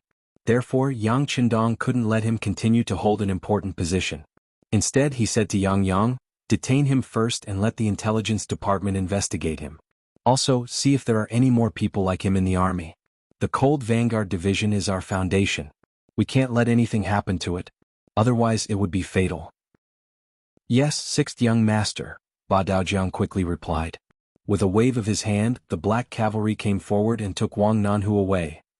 At the same time, in the southern Ming dynasty's Yingtianfu district, a group of people was quickly gathering at a small shop selling rouge. When they saw that the shop's door was closed, they didn't stay for long. They quickly climbed over the wall and entered. Judging from their swift movements, they were a well-trained team. In the backyard of the rouge shop, White Fox, the director of the Yangxia CIA station in the southern Ming dynasty, was pacing back and forth. She was anxious. This rouge shop was a branch of the CIA. White Fox usually took care of the shop. In reality, she was there to gather information and report back to the CIA headquarters. However, today White Fox was obviously uneasy. She knew that today was the day Yang Lu would make his move. Whether he succeeded or not, it would all depend on today. Unfortunately, her radio station, the one with serial number 9826, had been borrowed by Yang Lu. Now she could only wait for news. Thud thud. Suddenly a strange sound came from outside the door. It sounded like someone had fallen to the ground. White Fox was capable enough to be the director. When she heard the sound, she immediately shouted, "Who is it? What's going on?"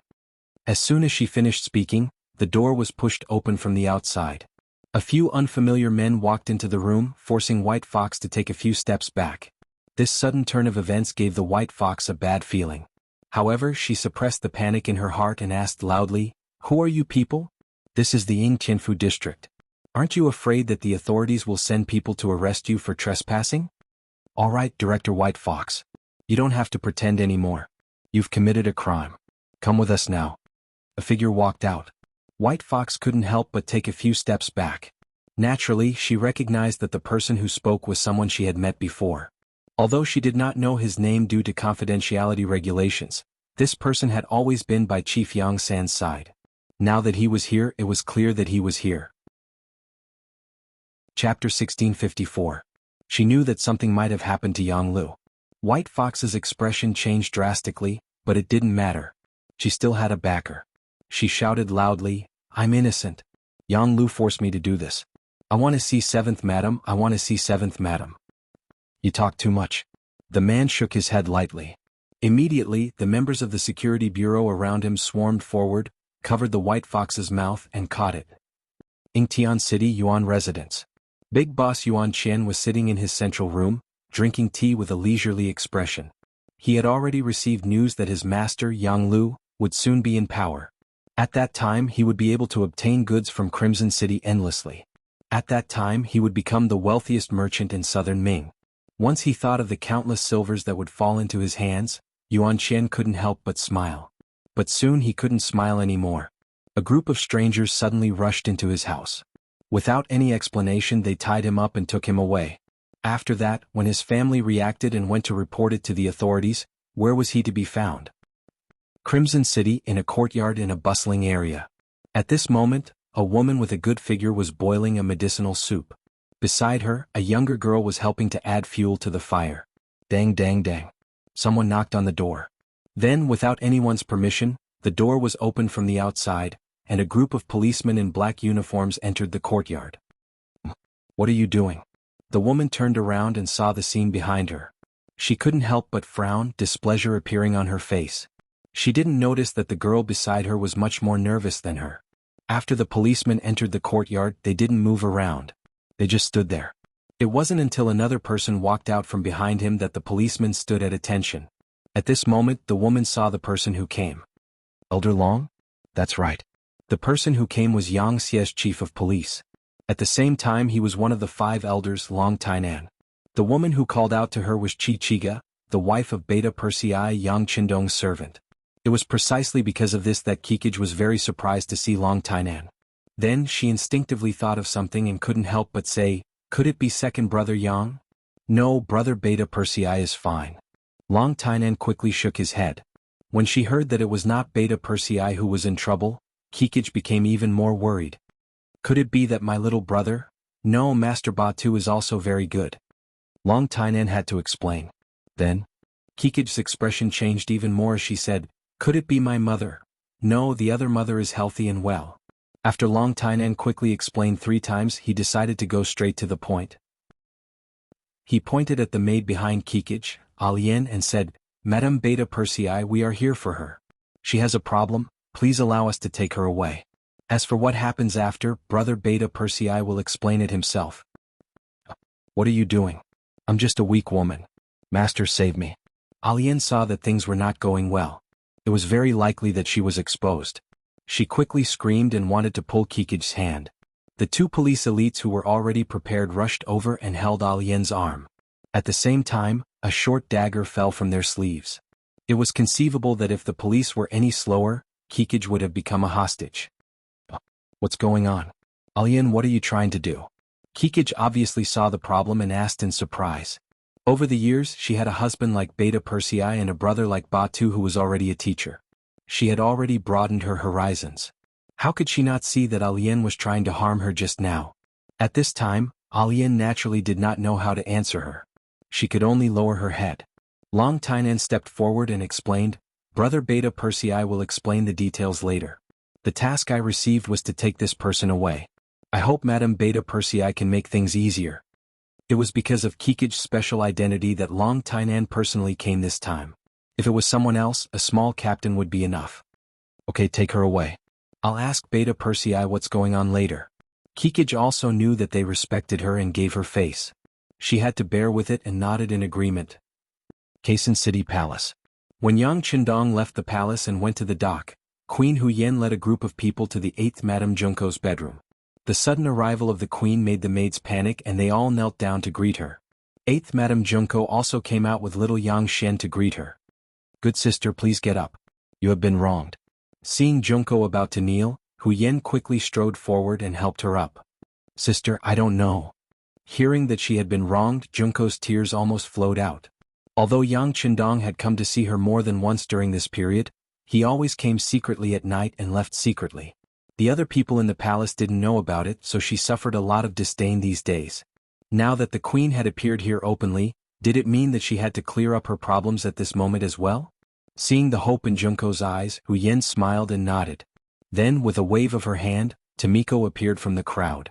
The appearance of Tomiko's personal maid, who was also the head maid, immediately attracted a lot of people who didn't know about it. Wasn't Tomiko's problem already dealt with? But now she appeared here and it seemed that nothing happened. What was going on?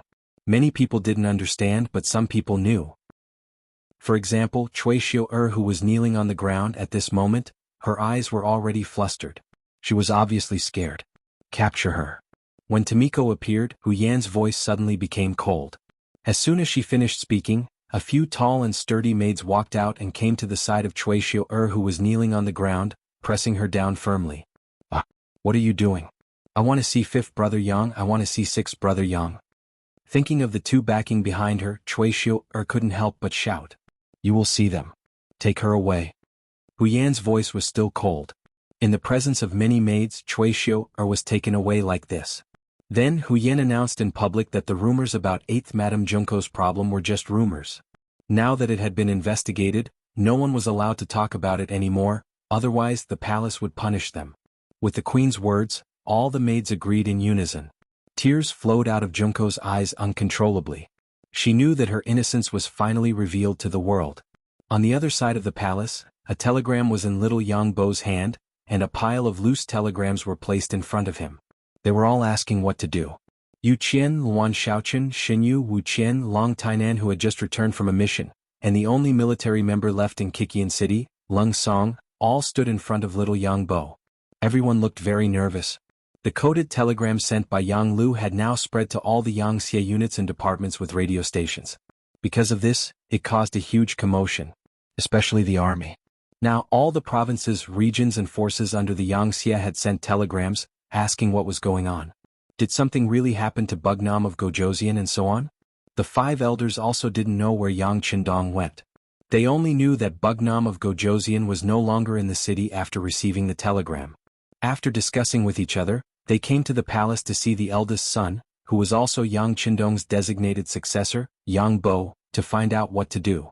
Yang Bo held the coded telegram in his hand, and the words that his father, Yang Qindong, said to him the last time they met appeared in his mind. "If you think it's right, just do it." Thinking about Yang Qindong's words, Yang Bo suddenly seemed to have gained confidence. His eyes suddenly opened wide and he asked, "How's the situation in Kikian City now?" Answering the prince's question, "Everything is fine. With us here there won't be any problems." But as time goes by, the one who answered him was the most senior, Yu Qian. It was obvious that they could use their prestige to suppress the situation for a short period of time, but if something really happened to Yang Qindong, then it would be hard to say. What about the army? This time Yang Bo looked at the only member at home, Lung Song. Lung Song, who had been promoted to first-rank general, immediately saluted and answered, "The soldiers in Kikian City are fine. Although there are some emotions, they are stable. But many generals outside have sent telegrams, asking what's going on."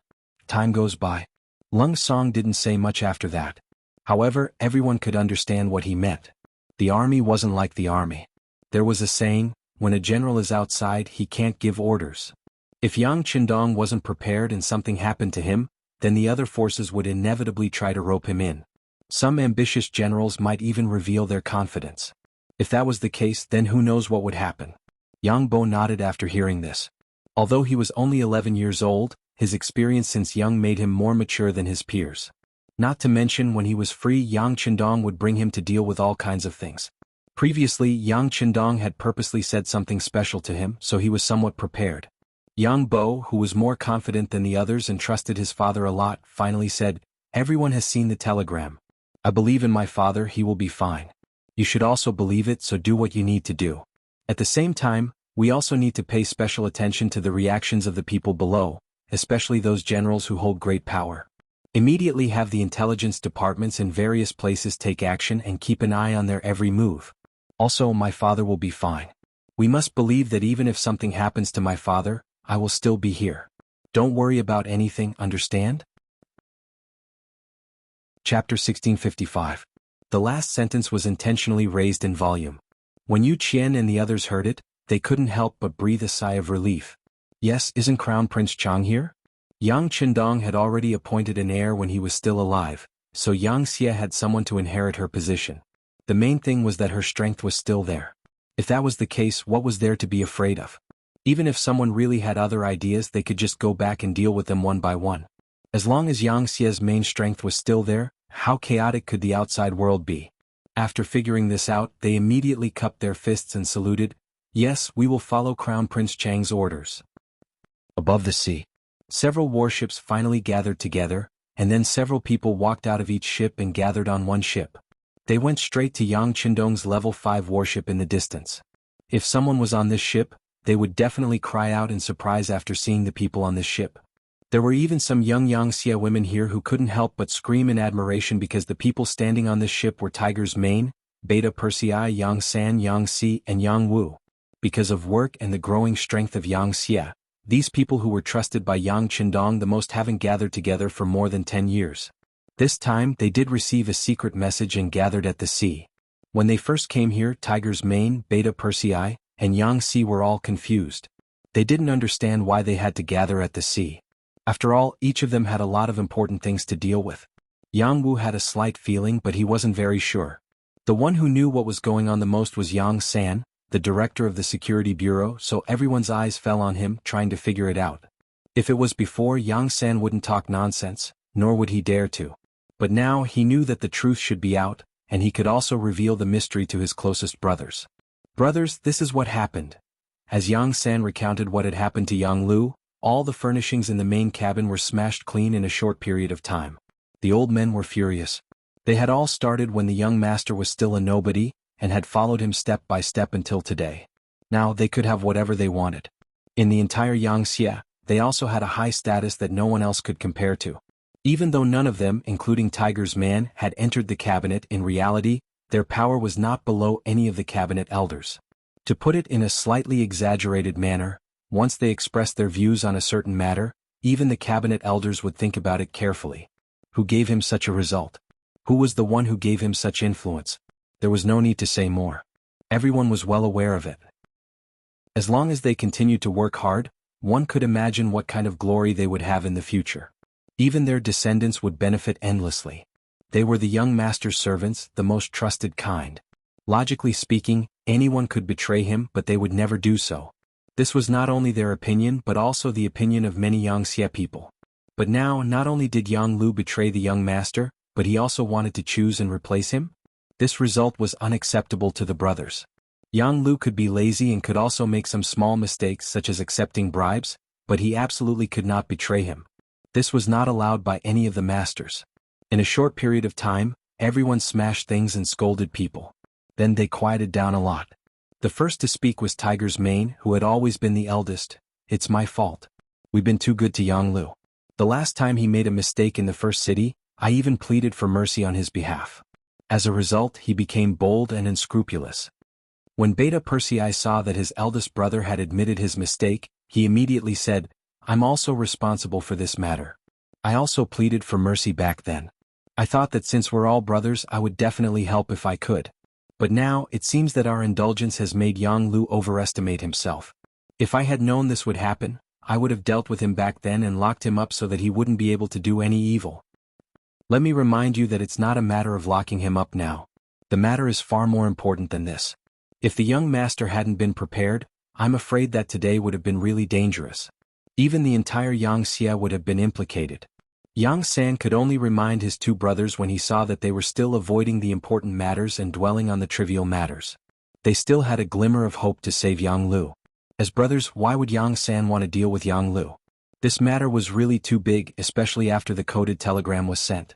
Everyone in Yangxia knew that he was going to replace the young master and become the Bugnam of Gojoseon. How could they not give everyone an explanation for this matter? As soon as Yang San spoke, all the brothers immediately shut their mouths and fell into deep thought. Seeing that everyone still wanted to be good old men at this time and wanted to help Yang Lu, Yang San couldn't help but laugh and say, Brothers, I know what you're thinking and I can understand how you feel, but there are still some things that I have to say. Now that the matter has become so big, it's not something that we can handle behind closed doors. The young master has to give everyone an explanation for this matter. In other words, Yang Lu must die. This is beyond doubt and cannot be changed.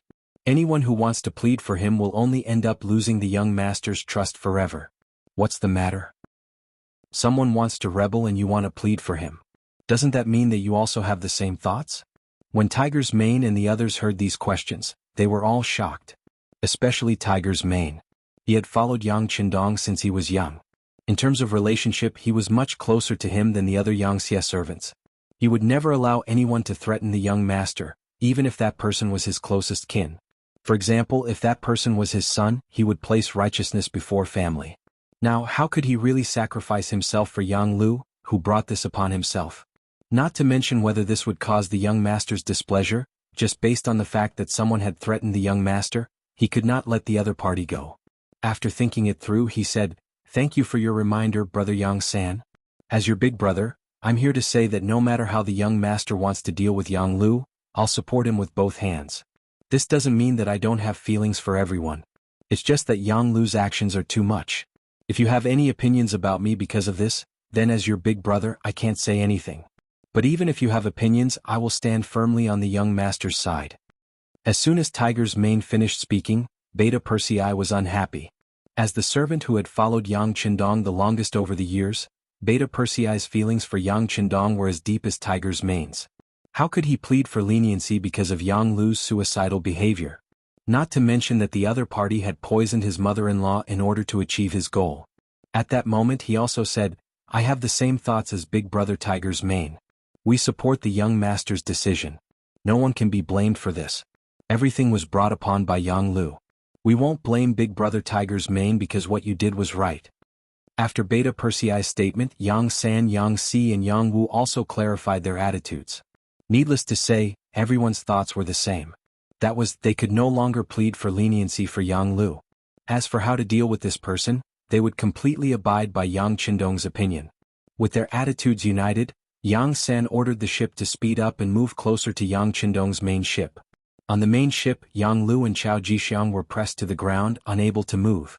At the moment, Yang Qindong was listening to the report from the telecommunications division chief, Wang Shan. "Young master, as soon as the coded telegram was sent out, we received a lot of inquiries, but you didn't reply to any of them. Do you think there will be any problems?" Wang Shan asked nervously. He could understand the young master's thoughts. He could use this matter to test some people, but what if he overdid it? If there was a problem with Yang Xie's situation, the gains would not make up for the losses. "What?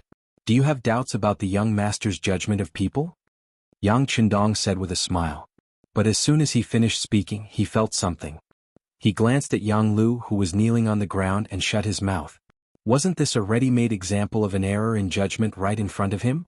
Speaking of which, using Yang Lu was different from using other generals and provincial governors. Yang Lu was a servant of the Yang family. He was used because of his good performance in the past. But since he made a mistake, he was also sidelined and placed in the southern Ming dynasty to organize intelligence. It seemed that the task was heavy, but in fact, Yang Qindong had no intention of sending troops to the southern Ming dynasty. In addition, there was not only the security bureau in the southern Ming dynasty, but also the existence of the CIA. Yang Lu's power had been greatly weakened. After discovering Yang Lu's conspiracy, if it were not for the fact that he wanted to wipe out all of Yang Lu's forces, he would not have taken this risk. Therefore Yang Qindong no longer had any trust in Yang Lu. If it were not for the fact that he wanted to take this opportunity to find out those who opposed him, he would have dealt with them long ago. This could not prove that Yang Lu had misjudged him. After all, if it were other people, they would have died because of the mistakes they made in the beginning city. How would they have the chance to do this? So seriously speaking, Yang Qindong's judgment was still good. For example, the provincial governors and generals he appointed in the provinces were all killed in blood and fire. They were also given the opportunity to control a region after careful consideration. But for such people, what was their temperament? How was their ability? Yang Qindong couldn't say that he knew everything, but he could be considered to have seen through 80% of it. As for the remaining 20%, there were two major departments, the Security Bureau and the CIA, monitoring their performance at all times. This also made Yang Qindong feel more assured to use them. Chapter 1656. Because of this, Yang Qindong didn't believe that they would betray him. Perhaps one day, when it was proven that he was no longer around, some of them would be tempted by others to betray him. But now they definitely wouldn't. And this time, the main target of his probing wasn't them, but his successor, Yang Bo. Theoretically speaking, Yang Bo was only 11 years old and shouldn't be under so much pressure. This was because people of the same age were playing happily, and many of them were even acting spoiled in front of their parents. But so what? Different people's fates were different. Since you had to bear so much, you had to be able to withstand the pressure. Keep an eye on Yang Bo's movements and the others. Report back immediately if there's anything. Yang Qindong thought for a while and said to Wang Shan. He wasn't in a hurry to go back, but he wanted to watch the show from the sidelines. He wanted to observe everyone's performance as a bystander. Wang Shan immediately agreed. At this moment there was a sound from the telegraph machine. The staff beside him immediately translated the contents of the telegram and sent it to the director, Wang Shan. After reading the contents, Wang Shan was delighted. He immediately presented the telegram to Yang Qindong and said, "Young master, there's news. Tianhu sent a coded telegram." Hearing that it wasn't from his son, but from the world's first cavalry army's commander, who was also one of the 5 members of the military commission, Yang Qindong was curious. He took the telegram and read it. When he saw the contents he couldn't help but laugh. It was also a coded telegram. Tianhu's main idea was that he firmly supported Crown Prince Yang Bo. Before there was any news from Bugnam of Gojoseon, he represented the world's first cavalry army and the army's 2nd division to support all of Crown Prince Yang Bo's orders. And if anyone dared to have other thoughts at this time, as long as Chang Shizhi gave the order, he would lead the army and come. At that time, no matter who the opponent was, he would not let go of anyone who caused trouble. He would kill them all and clean up the family. Tianhu was not only Yang Qindong's student, but also a fierce general. In terms of battle prowess and influence, he was one of the best in the entire army. There wasn't a single Yangxie general who didn't know about Tianhu and the reputation of the world's #1 cavalry army. Many of the original leaders of the #1 army in the world had now become the backbone of other armies, especially Bai Shuang, Tianfeng, and the others. They had even become first-rate great generals, and had become existences akin to feudal officials. In a way, Tianhu's incident also represented their attitude. This made Tianhu's influence even more rare. Now that he had made a name for himself and brought the 2nd division of the army's Cold Front division to fame, his influence was naturally huge. It was not hard to imagine that anyone with some ulterior motives would become obedient after seeing this coded telegram. And with Tianhu being the first to take the lead to support Yang Bo, presumably, there would be more and more people who would respond. This way the overall situation would be stable. The reality was just as Yang Qindong had expected. Soon after, the governor of East Europe and the commander of the new 2nd Army, Shibi, also sent a coded telegram, making the same decision as Tianhu. Not only that, she also expressed that she would, like Tianhu, attack anyone who wanted to harm Yangxie, including those ambitious officials in Yangxie. It had to be said that back then, Yang Qindong had thought that Shibi had a good political vision, and now it had come true. Next it was lively. The governor of East Asia and the commander of the 1st Army, Bai Shuang, the governor of India and the commander of the 2nd Army, Gong Feng, the governor of the 3 eastern provinces, Liaodong region, Lu Ji, the general Yi Ligang, the governor of Shaowei province, Yao Ingjun, the governor of the 3 southern provinces, and so on, all sent a coded telegram to express their attitude. Then, some individual leaders such as the Army's Cold Front Division, the Navy's Cold Front Division, including Yangxie's military commission member, the Navy's deputy commander, Gao Xiong, the Army's deputy commander, Lung Song, the Air Force's deputy commander, Tianyu Yumian, the new Army's commander, Su He, and so on. They all expressed their support for Yang Bo and attacked him. They also publicly stated that they would not accept the so-called decree of the Southern Ming Emperor. Telegrams after telegrams were sent to Yang Qindong. As Wang Shan read them out word by word, his expression naturally became better and better.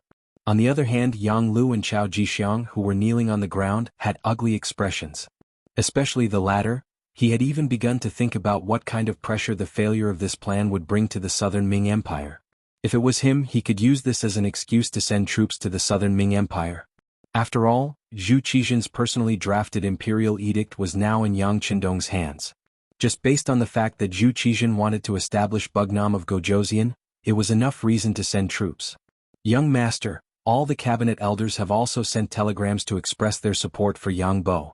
Then eldest Crown Prince Yang Bo also sent a coded telegram. Wang Shan looked at the newly received telegrams and his face was filled with joy. Oh, what did Boer say? Yang Qindong was interested. Eldest Crown Prince said that he firmly believes that Imperial Father will be fine. He wants all the military departments to carry out their duties and not be disturbed. If something happens to Imperial Father, he will take up the heavy responsibility and send troops to the Southern Ming Empire first. Wang Shan read the contents of the telegram. Yang Qindong nodded continuously after listening and said, "Not bad, he knows that the conflict has shifted. Very good."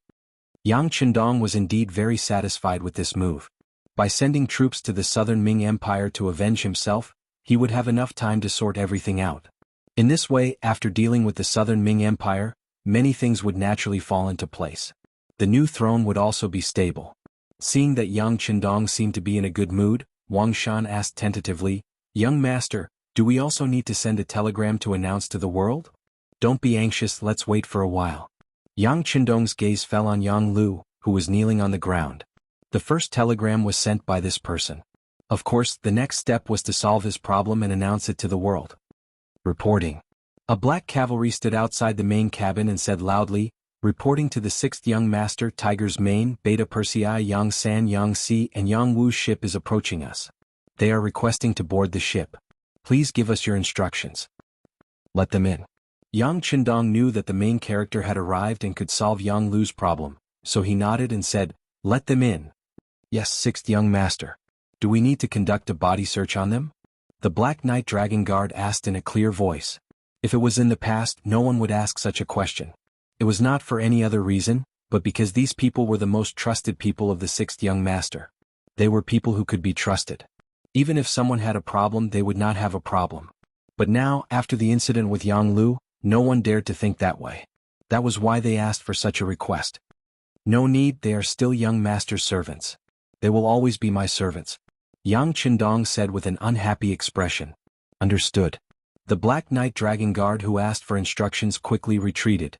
Ba Dao Jiang, who was standing in the main cabin, was so shocked that he quickly apologized. 6th young master, the brothers below are just doing it for your safety. Please don't take it to heart. I know they are doing it for my own good. But Yang Lu is Yang Lu. He is not the same kind of person as them. Don't say such things again in the future. Yang Qindong waved his hand and interrupted Ba Dao Jiang's words. However, he knew very well that some things had happened, and it would be very difficult to go back to the beginning. This could be felt by Tiger's Mane and the others who were about to board the ship. Originally, their ship was close to Yang Qindong's main ship, but when they wanted to board the ship, they were stopped by the Black Cavalry. Although they did not point their guns at Tiger's Mane and the others, the serious look on their faces when they held their guns was very different from before. As the supervisor of the Black Cavalry, Beta Persei's expression was very ugly when he saw his brothers treating his brothers like this. He could not help but scold them out of habit. What are you doing? Can't you recognize us? Where did your eyes go? After all, he had been in charge of them for so many years, so he still had some authority. This shout made several Black Cavalry involuntarily put down their guns. However, there were still some Black Cavalry who were still holding their guns and staring at Beta Persei and the others. Their gazes were more of scrutiny. Seeing that there were people who were not convinced, Beta Persei was unhappy. He wanted to board the ship and kick the Black Cavalry. Of course, he would not really kick them, but he should at least teach them a lesson. Okay, second brother, things are different now. Yang San, who was always clear-headed, shook his head and reached out to grab Beta Persei. Yang Si also came forward and whispered, 6th brother has put us all in a lot of trouble. As soon as these words entered Beta Persei's ears, he remembered something and his expression became a little ugly. But in the end, he suppressed the impulse in his heart and stood in place, waiting for orders. Tiger's Mane looked at everything that was happening in front of him and could not help but feel sad. This was something he had never thought would happen. But now, because of Yang Lu, it really happened. At this time, he had to admit that he had brought this upon himself. Fortunately, they did not have to wait for long before the Black Cavalry came and invited them to board the ship. As the leader, Tiger's Mane did not board the ship immediately. Instead, he asked carefully, do we need to be searched? This sentence sounded like a joke, at least Beta Persei thought so. They were the young master's servants and could directly address Yang Qindong as young master. In the entire Yangxia, only they and the telecommunications director Wang Shan, who was later trusted, could do so. Was this search not a joke? Who would have thought that the Black Cavalry would actually answer? Logically speaking, it should be done, but the 6th young master said that there's no need. He said that you are still the most trusted people. Chapter 1657. It was still 2 words, especially with the emphasis on the pronunciation, but in the ears of Tiger's Mane, Beta Persei, and the others, it was completely different. At this moment they also began to face reality. This time Yang Lu's matter was too big, so big that they didn't know how long it would take, or even if time was enough to reverse the situation. Thank you very much. Tiger's Mane's face showed a trace of a bitter smile, and took the lead to board the ship. As they boarded the ship, they quickly found that whether it was the Black Cavalry or the Navy Cold Front warriors, they were all looking at them with scrutinizing eyes. Especially the members of the Langya Special Forces, they were staring at his every move. It was as if they were reminding him not to play any tricks. Otherwise they would really make a move. In terms of individual combat power, Tiger's Mane and the others were naturally no match for the Wolf Fang Special Forces who trained hard every day. Therefore, in the face of such gazes, they were powerless to reprimand them. If it was in the past, if someone dared to stare at them like this, they would probably directly attack and the other party would not dare to fight back. But now, forget it, it's better not to mention it. As a result, Tiger's Mane, Beta Persei, and the others were also filled with anger in their hearts. Of course, this anger was not directed at Yang Qindong, and they did not dare to. Instead, it was directed at Yang Lu. Outside the main cabin, Tiger's Mane and the others stepped forward, ignoring the scrutinizing eyes of the other soldiers around them. The 5 of them all knelt on the ground and shouted towards the main cabin, "Young master, we sinners are here, please enlighten us, young master. Come in." Yang Qindong naturally noticed the actions of Tiger's Mane and the others and could not help but sigh. Yang Lu's matter should not be blamed on these people, but in order to prevent such a thing from happening again, it was necessary to use this matter to warn them. None of them stood up because Yang Qindong didn't allow them to. Therefore, Tiger's Mane's group of 5 kneeled as they entered the main cabin. Then they knelt in front of Yang Qindong. "Now that you know what happened, I'll leave Yang Lu to you. As for how you want to deal with him, come up with a plan. You have to announce it to the world later, do you understand?" Yang Qindong waved his hand after saying this. Now that things had come to this, he wanted to see how Tiger's Man and the others would deal with this matter. If they still wanted to protect Yang Lu like they did in the first city, then these people could not be used. At least they could not be put in an important position. It was impossible for a superior to not have the heart to kill decisively. With such a character, sooner or later she would be used by others and would threaten the master's safety. Still kneeling, Tiger's Mane's group of 5 dragged the tied-up Yang Lu out of the main cabin. The 6 brothers gathered together in the side cabin. As soon as they entered the side cabin, Beta Persei was the first to stand up. He raised his leg and kicked Yang Lu's body. A stream of blood flowed from the corner of his mouth. It could be seen that the strength of this kick was not small. After Beta Persei, Yang San, Yang Si, and Yang Wu also stepped forward. After a series of punches and kicks, Yang Lu knelt on the ground and kept wailing. He shouted loudly, "Brothers, don't hit him anymore. If you continue to hit him, he will die. We won't have a brother like him anymore. Who still treats you as a brother." Beta Persei became even angrier when he heard this. He kicked him a few more times, causing Yang Lu to wail in pain again. Seeing that the brothers had beaten him up, Tiger's Mane walked forward and helped Yang Lu up. Seeing Tiger's Mane appear in front of him, Yang Lu immediately begged, Tiger's Mane, I was really confused for a moment. I was deceived by Yang Ying. He turned out to be a spy from the southern Ming Empire. I was deceived." Looking at Yang Lu's pleading face, Tiger's Mane shook his head first and then said, "You used to be rootless duckweeds.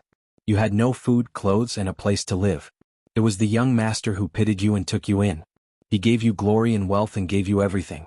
But do you really think you're that strong? Let me tell you, without the young master, you're nothing. You don't even think about repaying his kindness and even want to kill your master. You're a complete bastard. Tiger's Mane's voice grew louder and louder. The more he spoke, the angrier he became. He raised his hand and slapped Yang Lu twice. Yang Lu's teeth flew everywhere. Yang Lu's face instantly became red and swollen like a big loaf of bread. "That's right. You're really a disgrace to us. Do you know, after this incident, how can we let the 6th young master trust us? I'm afraid we won't even be able to repay his kindness. And all of this is because of your wishful thinking. Now you still want to say that you were confused for a moment and that you're afraid that we'll kill you. Do you know that you're destined to die? Who cares about your life?" Yang San walked forward and said earnestly. Then he kicked Yang Lu, who had just knelt down, to the ground. Originally, Yang Lu only had a look of regret on his face. He still had hope in his heart that with the help of these brothers, he would be fine. At least his personal safety would be guaranteed. Didn't something like this happen before? Wasn't he fine? Moreover, this time he didn't cause any substantial harm to Yang Qindong. Everything could be saved. But now, after Tiger's Mane and Yang San's words, he suddenly felt that things weren't as good as he thought. He might die. He couldn't help but cry. If his hands weren't tied, he would probably hug Yang San and the others' legs and cry. However, crying wasn't the way to solve a problem when a person did something wrong. Especially when Yang Lu made such a big mistake. He actually wanted to capture the young master and even wanted to kill the young master to replace him. This wasn't something that could be saved by others.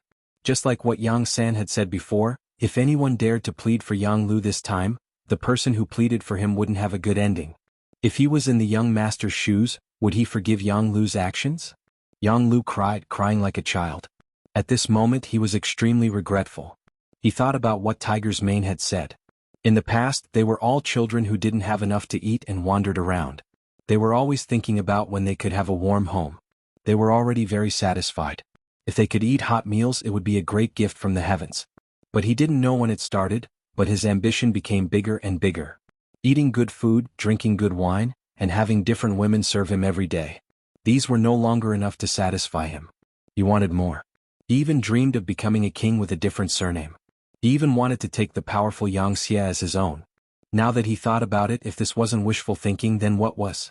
If it wasn't for Yang Qindong's reminder, he wouldn't even know that his most trusted butler, Yang Ying, was actually a spy from the southern Ming Empire. Thinking about how terrifying it was, he was afraid that if he really became a king with a different surname, he wouldn't be far from death. Would Chao Jixiang and Yang Ying keep him alive once the Yang faction was completely destroyed and he was no longer of any use to them?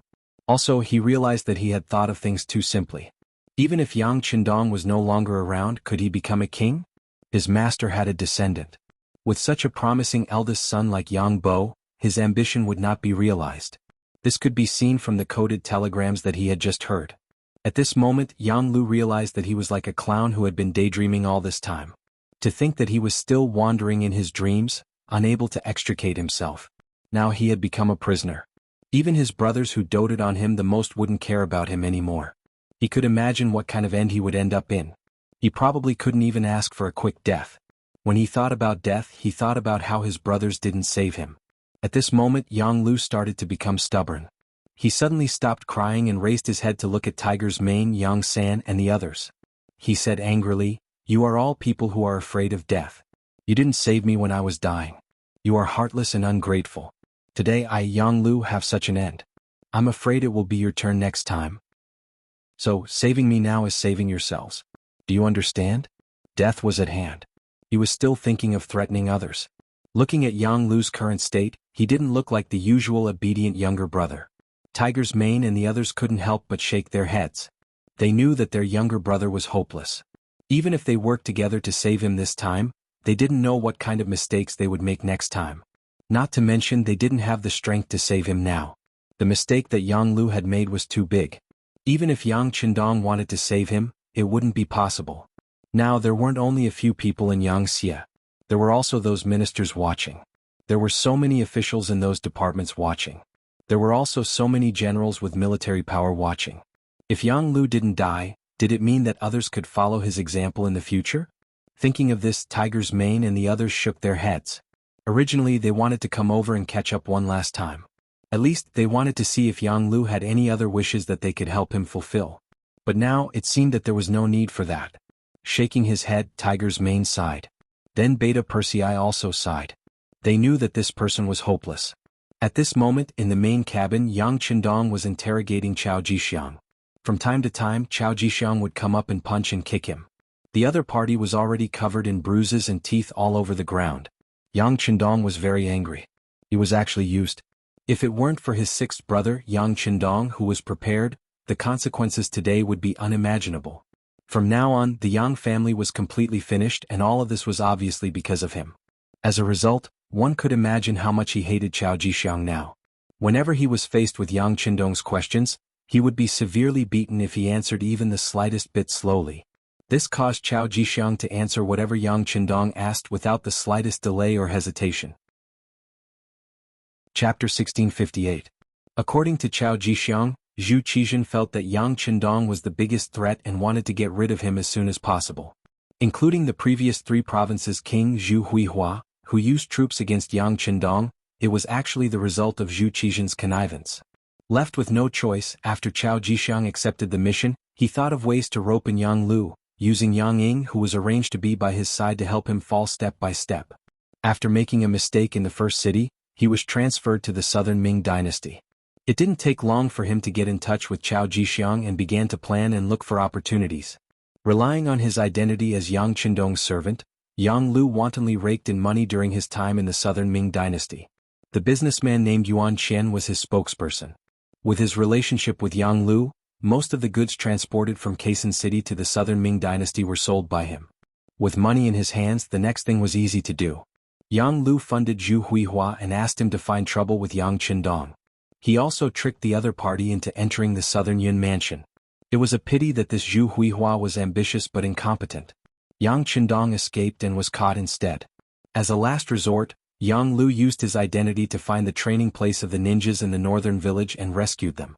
He gave them money to maintain their training and promised that as long as Yang Qindong was killed, they would be allowed to stand on their own. It was equivalent to finding a big helper. Seeing that Yang Lu was working so hard, Chao Jixiang didn't stay idle. He spent a lot of effort to find General Kuroda, who had escaped from the Japanese Navy, and asked him to lead the army to kill Yang Qindong. However, he never thought that everything was within Yang Qindong's expectations. In the end, Chao Jixiang failed and became a captive in the hands of others. Now he only regretted being enemies with Yang Qindong. He even knelt at the feet of Yang Qindong and said that he was willing to recognize him as his master and return to the southern Ming dynasty to help Yang Xie deal with the southern Ming dynasty. For someone like Chao Jixiang, it was no different to call him a dog. It would recognize whoever fed it as its master. Yang Qindong, who was at the side, was also convinced. He looked at Yang Qindong with an expectant gaze. Obviously, he felt that releasing Chao Jixiang as a spy for Yang Xie would be very beneficial for dealing with the southern Ming Empire. It was a pity that Yang Qindong ignored his hopeful gaze. Instead, he turned to Ba Daojiang and said, "Take him away and continue interrogating him. Make him spit out everything he knows. If you discover any southern Ming spies hiding in Yangxia, record them all." "Understood," Ba Daojiang hurriedly replied and was about to carry the kneeling Chao Jixiang out. Unexpectedly, Yang Qindong added, "The interrogation can be more intense as long as he doesn't die. If he really dies, then so be it. Just don't let him play any tricks." Yes. This time, Ba Daojiang was considered to have received an imperial sword. Naturally, he knew what to do. He had long heard that the Langya special forces were very good at interrogating people. This time he would be able to learn and observe properly. After Ba Daojiang left, Yang, who was left behind, was puzzled. "Fourth brother, why don't you let Chao Jixiang work for us? He's an ingrate. This kind of person is born with a rebellious nature. It's impossible to trust him. All right, fourth brother, you must be tired. Go to the side cabin and rest for a while." Yang Qindong interrupted his fourth brother. In history, Chao Jixiang was a rebellious person. When he was under Zhu Qiyu, he wanted to save Zhu Qizhen from the Ying sect. In the end, he did it and rose to a high position. However, in the end, he still rebelled against Zhu Qizhen and was killed. Knowing that he was such a person, he still used him. Wouldn't that mean that he had to be on guard all the time? How tiring would that be? Not to mention, Yang Qindong had already arranged for Mao Mu to stay in the southern Ming palace. This person had been hibernating all these years. It wasn't that he didn't have the ability. It was just that he didn't want to show off. Now that Chao Jixiang was no longer around, the eunuch group would probably have to be reshuffled. At this time, as long as Mao Mu was given a sum of money, this person might be able to play an important role. Since that was the case, what was the use of keeping a despicable person like Chao Jixiang? Yang Qindong didn't know about this. He only knew that his suggestion wasn't accepted. In addition, this time he trusted the despicable person so easily that something almost happened to Yang Qindong. With this, if it was someone else, even if they didn't die, they would be half dead. However, he was Yang Qindong's fourth brother. Naturally, he wouldn't do anything to him. However, it could also be seen that his ability was only so. He wouldn't be able to do anything big. Forget it. Since he had seen through his ability, he didn't need to care about anything in the future. He could just be a rich man with peace of mind. Relying on the fact that he was Yang Qindong's fourth brother, as long as he didn't care about politics, then in the future wouldn't he be able to eat and drink well, living a carefree life? Yang Qindong had thought it through, so he strode out. It could be imagined that this person would retire from politics from now on. As soon as Yang Qindong left, Wang Shan came over to report the results of the naval battle. Under the early preparation of Commander Nye Tong, under the attack of the powerful artillery, 50,000 Japanese Empire's naval forces were completely annihilated. At this point, another problem was completely solved. Now, Commander Nye Tong had brought the fleet close to Yang Qindong. Tell Nye Tong that he did a good job. Yang Qindong nodded. For this battle, he already knew that whether it was the power of the artillery or the attack range, it was several times the opponent's. If this battle couldn't be won, then there was no need for Nye Tong to be the commander of the navy. He should just go home and take care of his children. While the two were talking outside the main cabin, the voices of the Five Tigers' main brothers came out. They wanted to see Yang Qindong. Wang Shan, you go out first. If there is any urgent situation in the radio station, inform this young master at any time. Yang Qindong knew that he had to face it sooner or later. Considering the face of Tiger's Mane and the others, Yang Qindong decided to face them alone. Yes. Wang Shan agreed, but he didn't leave immediately. Instead, he asked with a little worry, "Young master, do you need to call Captain Tai Hu and the others to wait outside the cabin?" Obviously, Wang Shan was worried about Yang Qindong. He was afraid that something would happen in the meeting. No, they're all on the same side. Yang Qindong shook his head. Yang Lu's matter was an exception. He didn't believe that Tiger's Mane and Beta Persei would do anything to harm him. If that was the case, he would be a failure as a person. Wang Shan was just reminding him.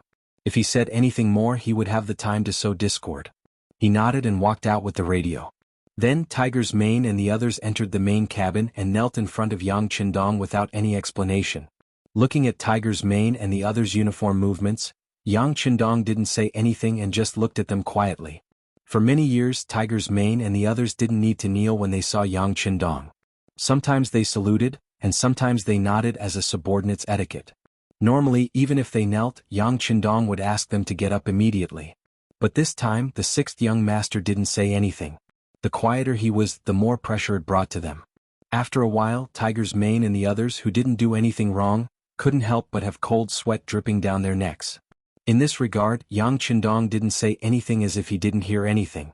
The room was so quiet that even a pin drop could be heard. However, this wasn't the worst part. The worst part was that outside the main cabin was also quiet. Badao Jiang, Tiger's Mane, and the others had already removed all their defenses. The nearest black cavalry was also standing 20 meters away, making it even quieter.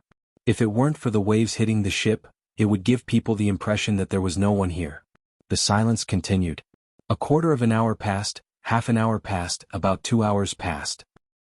Seeing that Tiger's Mane and the others' clothes were drenched in cold sweat, and even Yang Si, who had the worst physical fitness, was a little unsteady, Yang Qindong finally said, "If you have something to say, stand up and say it." Yang Qindong asked them to stand, so they had no choice but to stand. Tiger's Mane and the others hurriedly helped each other to stand up. Then they quickly straightened their bodies, but their heads were still lowered. Looking at Tiger's Mane and the others, Yang Qindong couldn't help but sigh and say, Speak your mind. If you want to plead for mercy for Yang Lu, you can speak now." "No, we won't plead for mercy. Yang Lu deserved to die." Tiger's Mane and the others spoke in unison. At this moment, no one dared to plead for mercy for Yang Lu. If they really did that, wouldn't they be disrespecting Yang Qindong? If that was the case, then they wouldn't be far from death. No one pleaded for mercy for Yang Lu, which was within Yang Qindong's expectations. The reason why he arranged for these people to come to the sea in advance was not to let them plead for mercy, but to let the brothers see each other one last time. It could be considered that he had done his last duty as brothers on behalf of Tiger's Mane, Beta Persei, and the others. Of course, there was also a serious intention behind it. As Yang Xie's influence continued to expand, it became very difficult to threaten Yang Qindong. But this didn't mean that it was impossible. For example, if a few of the family servants really joined forces, they could still threaten him. If they really did that, due to their status as the Yang family servants, even if they mobilized their troops, no one would immediately say anything. Then a disaster might form. This was definitely something that Yang Qindong didn't want to see. After following him for so many years, it was a little unrealistic for Yang Qindong to abandon them. He still needed to use them, so he could only use them. Now it seemed that the effect was quite good. "Well, young master knows your loyalty. Yang Lu is different from you. Some people are always insatiable.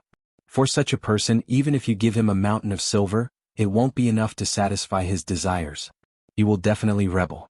But fortunately, you are all kind-hearted people and won't do such a thing. This young master is very clear on this point.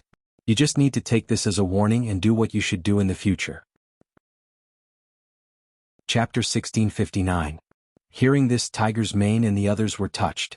Tears flowed down their cheeks as they agreed in unison. "Good. Now there are 2 things that you need to do. First, interrogate Yang Lu and see if he has done anything else that we don't know about. If there is anything else, you must find out who it is. Don't be soft-hearted. The second thing is to deal with Yang Lu. He must die, but how do you want to deal with his family? Come up with a plan now." Over the years, Tiger's Mane and Yang Xie's servants all had their own families. And they all had more than one wife. It was the same for Yang Lu.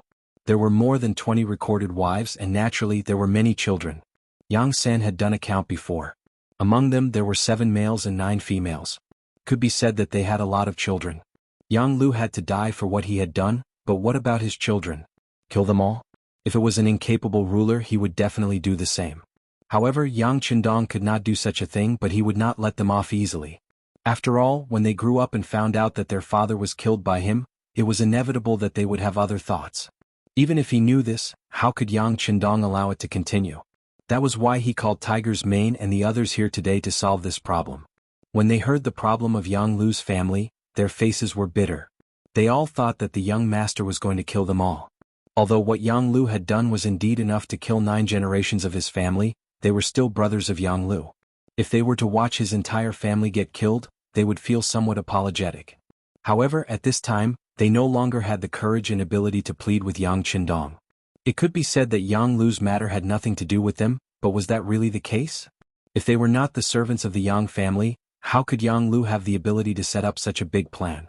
With Yang Xie's strong supervision methods, how could these things not be discovered? In the end, it was Yang Xie's identity as a servant that played a role.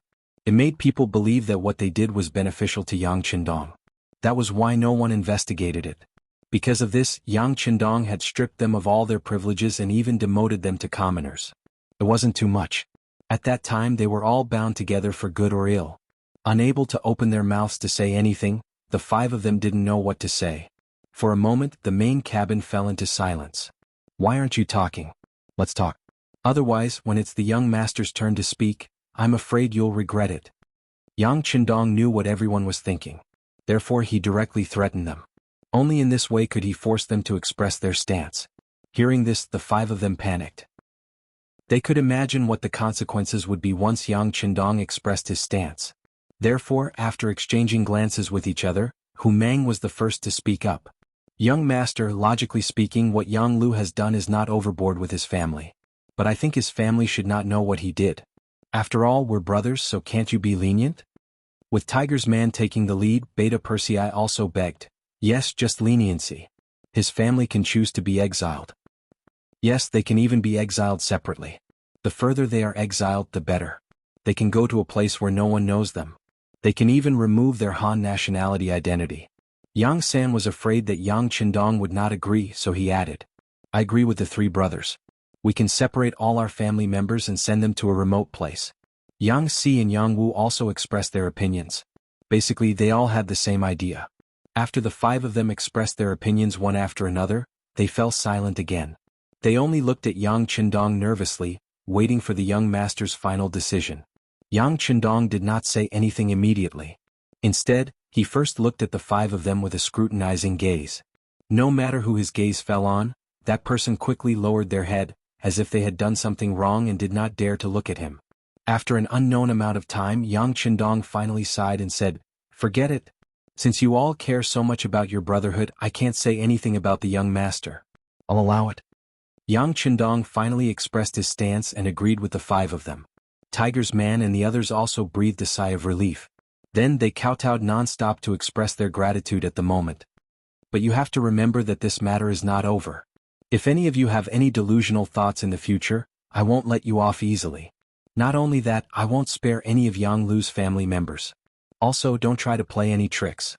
The young master will send someone else to supervise you. As for who it is, you don't need to know. If you find out that any of Yang Lu's family members are being taken special care of, then the 5 of you can just wait to be locked up and never see the light of day again. He still had to give them a warning. Yang Qindong could spare Yang Lu's life on account of his contributions and Tiger's man and the others please. But if these people still wanted to play any tricks, then sorry, he could only bear the pain and take action. We don't dare. At this moment, Tiger's man and the others did not dare to play any tricks. It had to be said that the servants were all good people. Other than Yang Lu's betrayal, the 5 of them were all loyal and devoted, even until death. Seeing that the beating was almost done, Yang Qindong knew that he had to comfort them. Otherwise, if everyone worked with emotions, then he would be the one at a loss. Then he changed to a peaceful tone and said, If you want to talk about Yang Lu's matter, it's purely his own fault. Now that we found out that the 5 of you did not participate, this makes the young master feel very gratified and happy. No matter what, it proves that you're all loyal and trustworthy. Next, I hope that you guys will continue to work hard. In the future, there will be a lot of opportunities for you guys to show off your skills in Yangxia. Take Tiger's Man for example. After this, it'll be time for us to deal with the North and South Ming dynasty. For stability, we'll prepare to deal with them one by one. First, we'll start with the South Ming dynasty. Yu Mian is more familiar with the situation here and was once an official of the Great Ming dynasty. He needs to be transferred over. Speaking up to here, Yang Qindong ordered Tiger's Man, Yu Mian will be transferred over. You'll be in charge of the matters of the beginning city. Yang Si will also be transferred over to assist Yu Mian. After all, this is the land of the Han. Not only do we have to reclaim this place, but we also have to let the people here live a better life. Yang Si has always been good at logistics. This time we'll have to continue to work hard. Is there any problem? Go all out, no problem. Tiger's Man and Yang Si both replied. Also, Yang San, the intelligence department, will have to fully cooperate with the army. This time, the South Ming dynasty sent an observation team to Crimson City. They've gained quite a lot and the people's hearts are fluctuating. However, this will definitely arouse Zhu Qizhen's suspicions. Therefore, it's inevitable that there will be some cleansing and chaos. At that time, you guys will have to do your best to save some useful officials. After all, if we want to manage this huge Yangxia, we still need Han officials.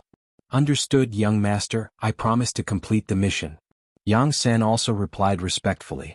Yang Qindong nodded, then his gaze landed on Yang Wu and said, the South Ming dynasty's observation team will come to Crimson City soon. You're already familiar with how to arrange and protect their safety. This time you have to do a good job of receiving them.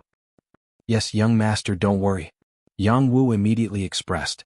Finally, Yang Qindong looked at Beta Persei and said, you can continue to follow the young master. There are many things that I'm not used to without someone following me. Yes. Beta Persei happily replied. Letting him stay by the young master's side was enough to prove that they were still trusted. This also made everyone feel at ease as they didn't have to carry burdens to work. After having a heart-to-heart talk with Tiger's Mane and the other four, Yang Qindong seemed to be a little tired and waved his hand. Then you can all go and do your own things. Yang Lu's matter must be resolved today. Tiger's Mane and the others already knew this result, but when they heard that Yang Lu was about to die, they still couldn't bear to see it happen. However, they also knew that this was already the best result. At least their families' lives would be saved. This was already Yang Qindong's mercy. They immediately answered in unison, and the five of them left together. The matter of the servants was finally resolved, and the troublesome traitor was also eliminated. Next was to deal with the matter of the South Ming dynasty. At this moment, Yang Qindong's gaze seemed to have crossed the sea and landed on Yingtian Prefecture. He really wanted to know how Zhu Qizhen would react after knowing that Chao Jishuang's mission had failed. South Ming dynasty's capital palace. Zhu Qizhen had been restless since he woke up in the morning. He knew very well that today was the day he would have a showdown with Yang Qindong, and he hoped that Chao Jishuang would succeed. In that case, Yang Qindong would no longer be a threat, and the mountain above the South Ming dynasty would be gone. Not only could he continue to be the emperor of the South Ming dynasty, but he could also find a way to unify the Great Ming dynasty. A while ago he received news that the Baiming Emperor Zhu Qiu had not attended morning court for a while due to health reasons. This was definitely a good opportunity for Zhu Qizhen. He could imagine that without Yang Qindong and Zhu Qiu as opponents, who else in the world could go against him? Speaking of which, Zhu Qizhen also had some confidence in himself. At least he could be considered a capable emperor. He was able to bend and stand tall and was good at national affairs. This was what history recorded about him. Just like when he was captured by Yeshen of Wara, he could use his charisma to make others not dare to offend him, and even worship him like an ancestor. This was the display of a gentleman and an emperor. Chapter 1660. After returning to the country, he was put under house arrest by Zhu Qiu. Even the eunuchs around him bullied him. In the summer, even the only tree he used to enjoy the shade was cut down. He did not say a word and silently endured it. This was the performance of tolerance. In the end, when Zhu Qiu was in poor health, he turned the tables and became an emperor twice. Finally, he led the Great Ming dynasty to become strong again. This was his ability to unify the country and become an emperor. Such a person, if it weren't for the appearance of Yang Qindong, he would have become the emperor of the Great Ming dynasty again. One could imagine how difficult it would be to make such a person lower his head and admit defeat. Since he didn't admit defeat, he could only take the initiative to attack. If Chao Jishuang could succeed, it would naturally be the best. But if he couldn't, Zhu Qizhen had to consider the serious consequences. Time passed by little. Slowly noon passed and the sky slowly turned dark. There was still no news. Zhu Qizhen's face remained unchanged. He knew that because the communication was not developed, even if Chao Jixiang succeeded now, it was impossible for good news to come so quickly. Let's go to the Empress Palace to take a look. Looking at the sky outside, it was already dark. Zhu Qizhen called senior eunuch Qian Sengbao and went straight to the harem. In the Empress Palace, the chief eunuch, Mao Mu, was arranging everything in an orderly manner. He seemed to be no different from usual. But if someone observed carefully, they could still find that his hands were trembling slightly. This was caused by excitement. In the afternoon, Mao Mu went out to buy some silk under the order of the Empress. He was able to meet with the intelligence team that specially contacted him. He learned that Chao Jixiang was captured and that Yang Xie would soon make a move on the southern Ming dynasty. In other words, after enduring for so many years, Mao Mu was finally going to see the light of day. It was really exciting just thinking about it. Speaking of which, Mao Mu was not very ambitious. Especially after being valued by Empress Qian over the years, his life in the palace could be considered pleasant. His mentality was more peaceful. However, it was undeniable that the internal strife within the eunuch group had never stopped. Now, it was only because Yang Xie brought too much pressure to the southern Ming Empire that everyone's attention was focused on her. This caused the internal strife to be less intense than before. In addition, Empress Qian did not fight for fame or wealth. She never interfered in other aspects of the palace. As the chief eunuch, he was almost a decoration. He also did not have any power, so he was not targeted. Just because nothing happened now didn't mean nothing would happen in the future. The imperial palace was a dangerous place to begin with. Sometimes one wrong word could lead to a death sentence. Not to mention, if Yang Xie really failed, the relationship between Mao Mu and Yang Qindong would be discovered. At that time, Mao Mu would really die without a burial place. Therefore, on the surface, Mao Mu should have been doing something during this period of time, and there was nothing strange about it. But in the dead of the night, he would always spend his time trembling, afraid that he would accidentally be discovered. The next morning his head would be gone. Perhaps this was the mentality of the underground workers. It was really beyond the reach of ordinary people. Fortunately, there was finally a result today. Chao Jixiang was caught and was destined not to be released. Yang Xie was about to make a move, and the situation was gradually becoming clearer. Mao Mu was getting closer and closer to his day of glory. Most importantly, the group that contacted him personally gave him 1 million taels of silver. They even said that they would give him more if it was not enough. As long as Mao Mu took this opportunity to obtain more power and support, he would be able to deal with Yang Xie's army. With a huge pile of banknotes in his arms, Mao Mu felt that his back had become a lot tougher. Eunuchs were like this. The reason why they destroyed their own foundation and became half human, half ghost, was not to have a mouth to eat, to earn more money, and to live a better life. In front of such a person, talking about dreams and life was definitely nonsense. It was far more practical than shining silver. Therefore, in the imperial palace, there was a saying that the rich were the masters. Even for a powerful supervisor like Chao Jixiang, wasn't his ultimate goal just to get more money? Mao Mu had what they wanted the most. Thus, he did not have to worry about people not working hard for him and not being loyal to him. Just as he was thinking about how to use the silver to rope in more people, a eunuch suddenly shouted from outside, "The emperor has fallen." When Mao Mu instinctively knelt on the ground, he knew that the opportunity had come. The opportunity for him to be on good terms with Qian Sengbao had appeared. The three most powerful people in the eunuch group were the head eunuch, Qian Sengbao, followed by Chao Jixiang, the head eunuch of the Imperial Horse Directorate, and the head eunuch Kai Zhong. These three people, especially the previous two, were very powerful. Moreover, both sides were equally powerful. It was impossible to tell who was stronger and who was weaker. At that time, Mao Mu did not have any intention to participate in order to protect himself. Now that he knew about Chao Jixiang's capture and only he knew about it, it was time to gamble. Therefore, when Zhu Qizhen entered Empress Qian's bedroom, Mao Mu changed his attitude and tried to establish a relationship with Qian Sengbao, who was waiting outside. Qian Sengbao's eyes were sharp and his hands were quick. After seeing the amount on the banknote, he immediately put it into his sleeve. Then, he looked around and ordered the servants to serve him carefully. Then he followed Mao Mu to the side hall. After there was no one else, Qian Sengbao no longer had that high and mighty appearance. Instead, he changed his attitude and asked Mao Mu with a smile, "Eunuch Mao, you are so generous. What do you need this eunuch to do?" They were both eunuchs, so there was no need to hide many things. Mao Mu said respectfully, "Eunuch Qian, to be honest, this is this little one's life savings. Now I am giving it all to Eunuch Qian to show my respect. I am willing to follow Eunuch Qian's lead." Hearing that Mao Mu was willing to rely on him, Qian Xingbao was very happy. After all, he was the head eunuch of the empress and had some power. Therefore he was very proud and said politely, "Eunuch Mao is too polite. Since it is like this, we will be a family in the future. We will advance and retreat together." "Yes, thank you Eunuch Qian for thinking so highly of me. This little one will work hard to keep up with Eunuch Qian's footsteps." Mao Mu seemed to be excited as he spoke with a fawning expression. Qian Sengbao's face flushed when he heard these words. He kept saying good good good. He believed that with Mao Mu's loyalty, he would have a higher chance of success when dealing with Chao Jixiang. At the crucial moment he could have Mao Mu say some bad things about Chao Jixiang to Empress Qian. In addition, he could speak in front of the emperor. Then there was no need to worry about Chao Jixiang not falling. Qian Sengbao's good mood fell into Mao Mu's eyes. He knew that there were some things he could say. He immediately mentioned that he was only the head eunuch of the empress and had limited power. Therefore he wanted to join the embroidered uniform guard and become a deputy director. If it was before, even if someone made such an arrangement, Mao Mu would not do it. The embroidered uniform guard was Chao Jixiang's territory.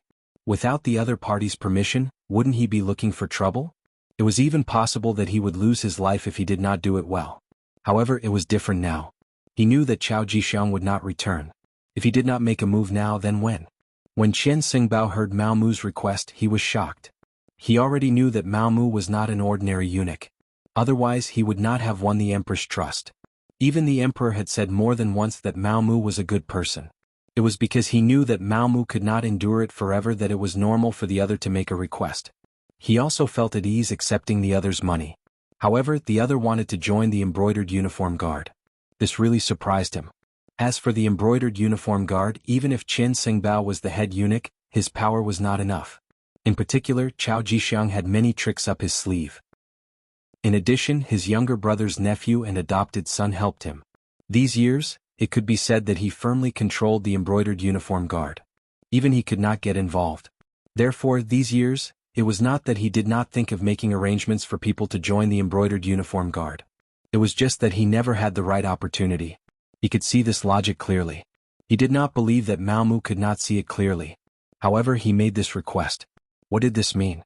Logically speaking, with Qian Sengbao's position as the head eunuch, it was not too difficult to arrange for someone to join the embroidered uniform guard, even if it was a deputy director. First, the embroidered uniform guard was originally the eunuch group's private land. In terms of official position, he, as the head eunuch, could naturally manage and arrange personnel. Second, Mao Mu's qualifications were enough. He had been the empress's head eunuch for more than 10 years. His rank had long been promoted. He could even be a director. There was also the most important third point. Chao Jixiang was not at home right now.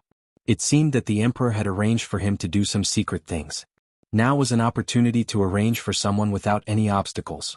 But the problem was, if Mao Mu went to the embroidered uniform guard once Chao Jixiang returned, would he have a good time? An outsider suddenly appeared in his own territory. At that time, it would not be easy for Mao Mu to safely withdraw. Since he had received the other party's money, of course he had to think for them. Eunuch Mao, the embroidered uniform guard is Eunuch Chao's territory. Once you enter, you will be arranged by this public security officer. I am afraid that he will have some thoughts. When the time comes and he really wants to argue, I am afraid that this duke will not be able to do anything. This was not an order, but a discussion. It was enough to prove that the 50,000 taels banknote was useful. At least, Qian Xingbao was thinking for Mao Mu. Many thanks for Qian Sengbao's consideration. This one has already thought about it. If I do not want to be unknown, then I must accept the challenge. So what if it was the embroidered uniform guard? In the end, Qian Xingbao was the head eunuch. How could this kind of power belong to Chao Jixiang's family? If this goes on for a long time, I am afraid that there will be a day when the tail will grow too big and it will threaten Qian Sengbao's safety. Since this is the case, this one is not talented, but I am willing to share Qian Sengbao's worries. Even if it is a dragon's pool or a tiger's den, I will still go and take a look. If it is not done well, it will be nothing more than 100 caddies of meat. If it is done well, it will greatly restrict Chao Jixiang's power. This way, Qian Xingbao will not let down his position as the head eunuch. Chapter 1661. At this moment, Mao Mu's words were filled with righteousness, causing Qian Sengbao's heart to surge. Indeed, Chao Jishang was becoming more and more powerful, especially recently. Whenever he saw the emperor, even Qian Sengbao had to avoid him. This was not a good sign. If Qian Sengbao continued to develop, who knew if Qian Sengbao would replace him one day? If that was the case, then he would be completely finished. As a eunuch, he knew very well that if he continued to be an ordinary eunuch, perhaps no one would do anything to him.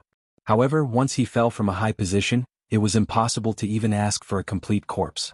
Of course, eunuchs were not complete people, let alone complete corpses. Cough cough.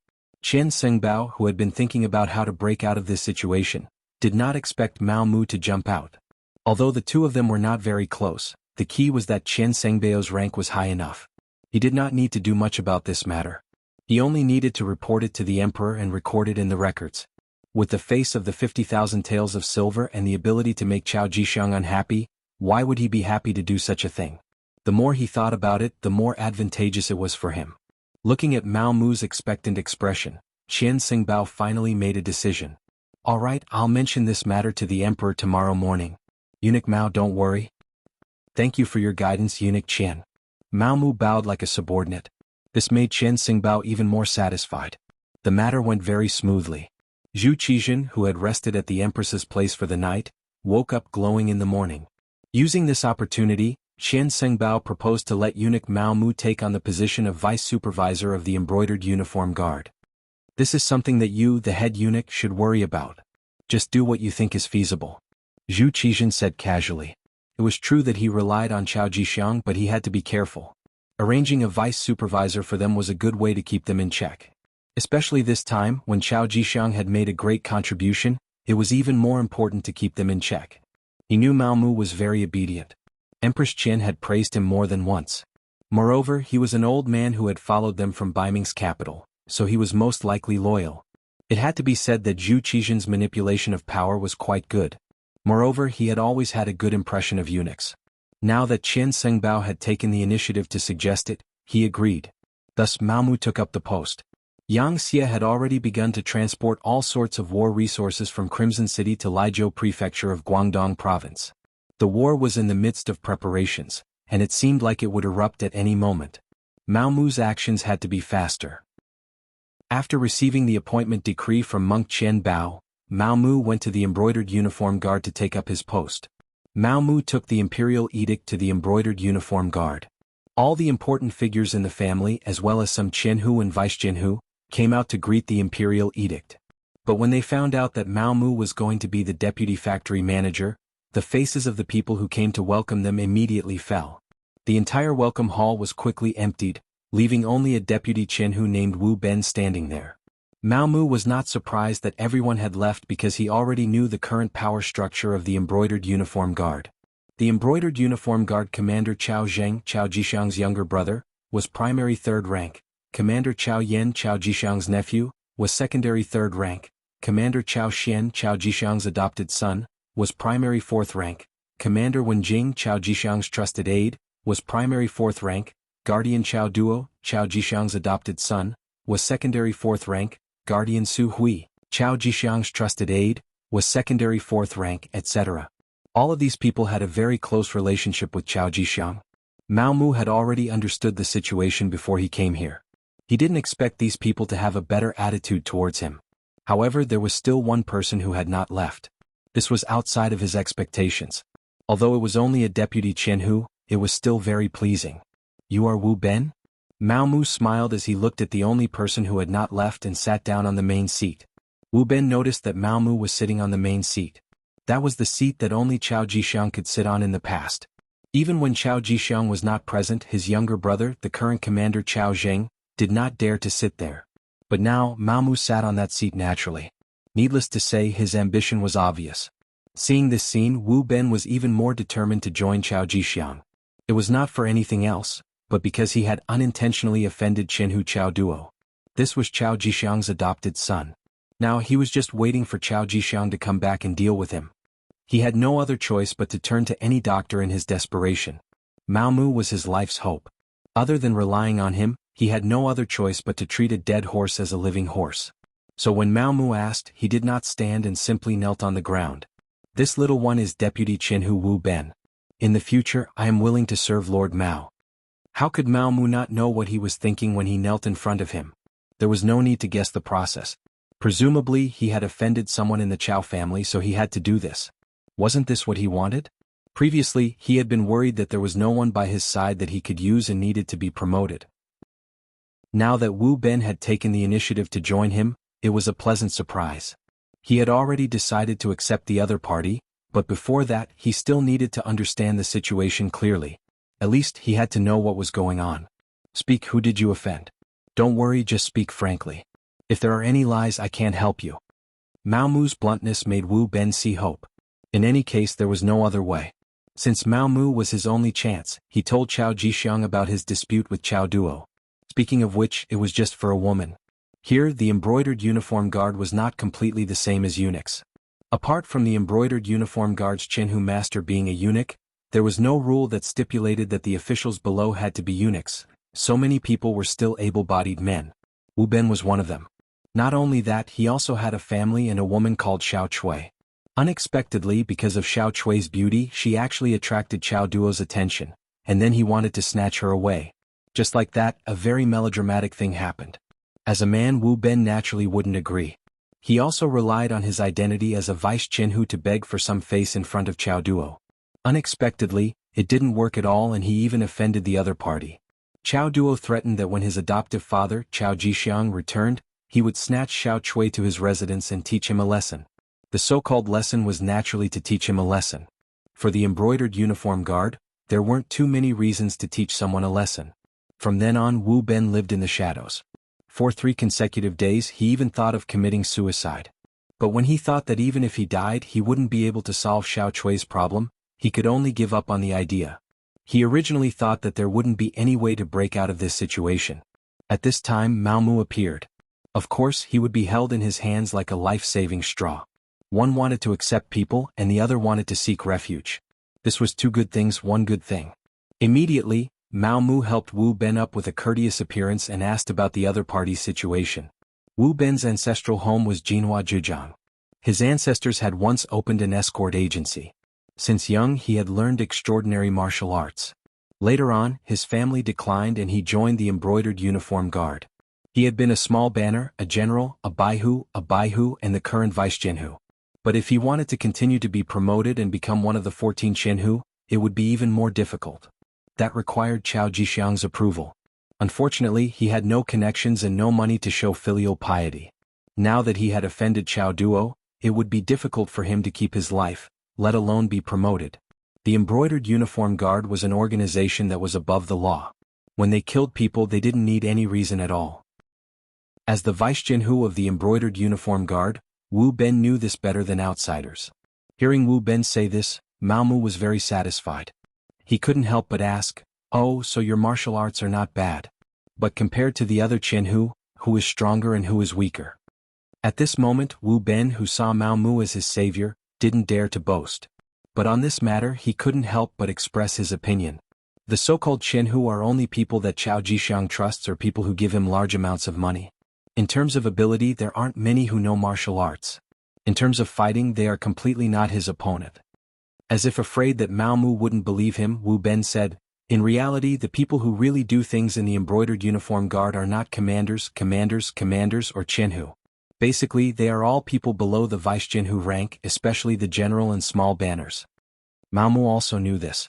In the embroidered uniform guard, the small banners were in charge of 10 people, the general banners were in charge of 5 small banners, the baihu were in charge of 2 general banners, and the Qinhu were in charge of 10 baihu. According to the Ming dynasty, the embroidered uniform guard was an independent guard office with a total of 5,600 people. A Qinhu had 1,120 people and a baihu had 112 people. This was the standard. But in reality, the number of people depended on the embroidered uniform guard's ability. In the mid to late Ming dynasty, because there was no upper limit to the number of people in the embroidered uniform guard, the total number of people increased to around 60,000 to 100,000. The current embroidered uniform guard, under Chao Jixiang's leadership, had developed in a somewhat abnormal direction. The number of people had long since exceeded 10,000, which was more than twice the number set by the court. This gave Mao Mu more space to show off. If there were fewer people, it would be difficult to do anything big. Wu Ben's explanation gave Mao Mu a better understanding of the current embroidered uniform guard. He had already decided to accept Wu Ben as a person. First of all, this was the first person to rely on him, and it had to have a publicity effect. Second of all, this person was indeed a talent. In addition, he had already offended the Chow family, so he could use him without worry. But just relying on this person was definitely not enough. Mao Mu already had an idea, so he had Wu Ben follow him to the embroidered uniform guard's discipline prison. He wanted to go there to find someone useful. Chapter 1662. The so-called discipline prison of the embroidered uniform guard was the prison of the embroidered uniform guard. Most of the people locked up there were important criminals of the embroidered uniform guard and some embroidered uniform guards who had made mistakes. The most reliable people were naturally the criminals of the embroidered uniform guard who had been dealt with by the Chow family. If they were of one mind, they would not have been caught here. It had to be said that Mao Mu's train of thought was very correct. When he took the vice-director's token and arrived at the discipline prison without any obstructions as expected, he saw many brothers of the embroidered uniform guard who were imprisoned here because of their various mistakes. Some of these people had really made mistakes, especially those who had violated the embroidered uniform guard's own rules and were locked up here. For example, they had bullied the good, oppressed the officials, corrupted, and so on. However, there were also some who were not wrong. They were just thrown here because they had offended the Chow family. Most of these people were capable and opinionated. Chao Jixiang had no intention of beating these people to death with a stick. He told them to find their families to ransom them. If they did not have any money, then they could only wait to be tortured to death. These people were the people Mao Mu was looking for. Xin Nantang, a local of Nanjing, was originally 100 households. However, because he was soft-hearted and let go of the 2-year-old granddaughter of a criminal, he was caught here and punished according to the family's internal rules. The ransom was 200 taels. Speaking of this, it had to be said that Zhu Yuanzhang had set a set of salary standards in the 25th year of Hongwu. He had also stipulated that the salary would not change for the next 200 years of the Ming dynasty.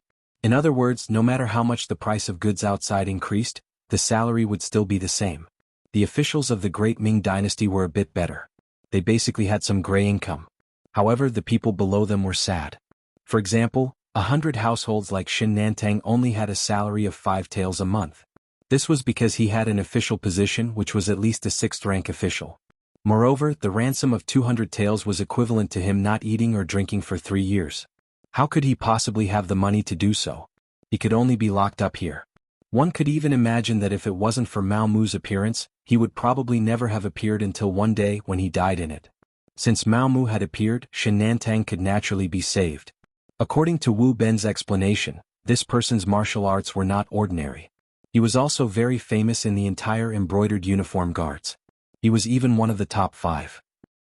If not for that, he would have been killed a long time ago for releasing the daughter of a serious criminal. Chao Jixiang was also a person who valued talent, which was why he wanted the ransom. Mao Mu naturally had to extend a helping hand to such a person. She had a conscience and she had been played so badly by Chao Jixiang. If he didn't save her, who would? It was only 200 taels of silver. He took it out without any hesitation. Then he named a few more people and recorded their ransom. Then he asked Wu Ben to handle the procedures for them. Mao Mu wanted the prisoners and paid the ransom according to the rules, so the brocade guard official in charge of the discipline prison could only release the prisoners. In this way a team was quickly formed. Besides Wu Ben, Mao Mu also had Xin Nantang, Luo Zhu, and a series of capable generals. After leaving the discipline prison, Mao Mu did not let them go home immediately. Instead, he first took them to an enormous restaurant in the Yingtian prefecture. First, he washed everyone, then gave each of them 100 taels of silver as a meeting gift. This was still not shocking. What was even more shocking was that Mao Mu proposed in front of everyone that he would make adjustments within the embroidered uniform guards. Wu Ben and Xin Nantang would become the new Qinhu. Luo Zhu and the others would also become Baihu or test Baihu. Not only did he give out money, but he also conferred official positions. Immediately, everyone expressed their gratitude. They were all people who had been pushed aside. They had the ability, but other than that, they had no money and no backing. They had never thought that one day they would have a meteoric rise. Mao Mu's arrival made many of their wishes come true. In the time it took to eat a meal, he became the true master in everyone's eyes. Seeing everyone's urgent gaze on him, Mao Mu naturally felt a sense of heroism from the bottom of his heart. Although he was no longer a healthy man, he had his own dreams and his own idols. For example, his goal was the three treasures eunuch Jianghu. That was definitely a legendary existence among the eunuchs. If he wanted to be like Jianghu, he had to fulfill two conditions. First, he had to obtain the emperor's trust. Right now, he had obtained Yang Qindong's deep trust, so he had fulfilled this condition. Second, he had to have the ability. If he could grasp the power of the embroidered uniform guards in his hands, wouldn't that prove it? Mao Mu, who had his own ideals, fully displayed the smooth side of a eunuch at the table. And everyone was excited because they had a new backing and a new goal. Everyone was a frustrated person. Most of them had even been waiting for death in the prison. Now they could eat and drink here. Moreover, they had been told that a career and wealth were right in front of them. How could they not be excited? Even if Mao Mu wanted them to deal with the Chao family, no one would have any objections. Mao Mu cleverly did not give any orders to them, nor did he say that his backing was Yang Qindong. Everyone still had doubts about his ability and whether he could help them get promoted and seize power. He needed to settle the matter of the officials first. After eating and drinking to their fill, everyone left with a satisfied expression and returned to their homes. Now that they had money, they should buy some things for their homes and make some changes. Mao Mu also returned to the palace. He first went to the empress' place to take a roll call. Seeing that there was nothing for him to do, he directly went to find Chen Sengbao. Ever since he received the 50,000 taels of silver from Mao Mu, the relationship between the two had become much closer. When he heard that Mao Mu wanted to see him, he naturally opened the door to welcome him. As expected, this time he still sent money. Although it was not much, 15,000 taels of silver still made Chen Xingbao beam with joy. Chen Xingbao, the 10,000 taels of silver were given by Wu Ben and Shin Nantang. One of them is a vice Chenhu, the other is a baihu. They have enough qualifications. When they saw me, they asked if they could spend money to get promoted.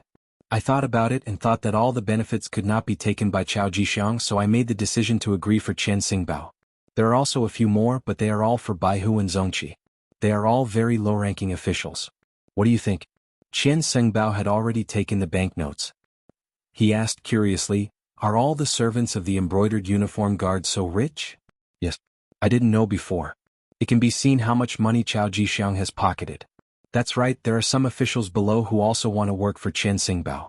They all waved banknotes to me, but I don't know if there will be such a thing in the future."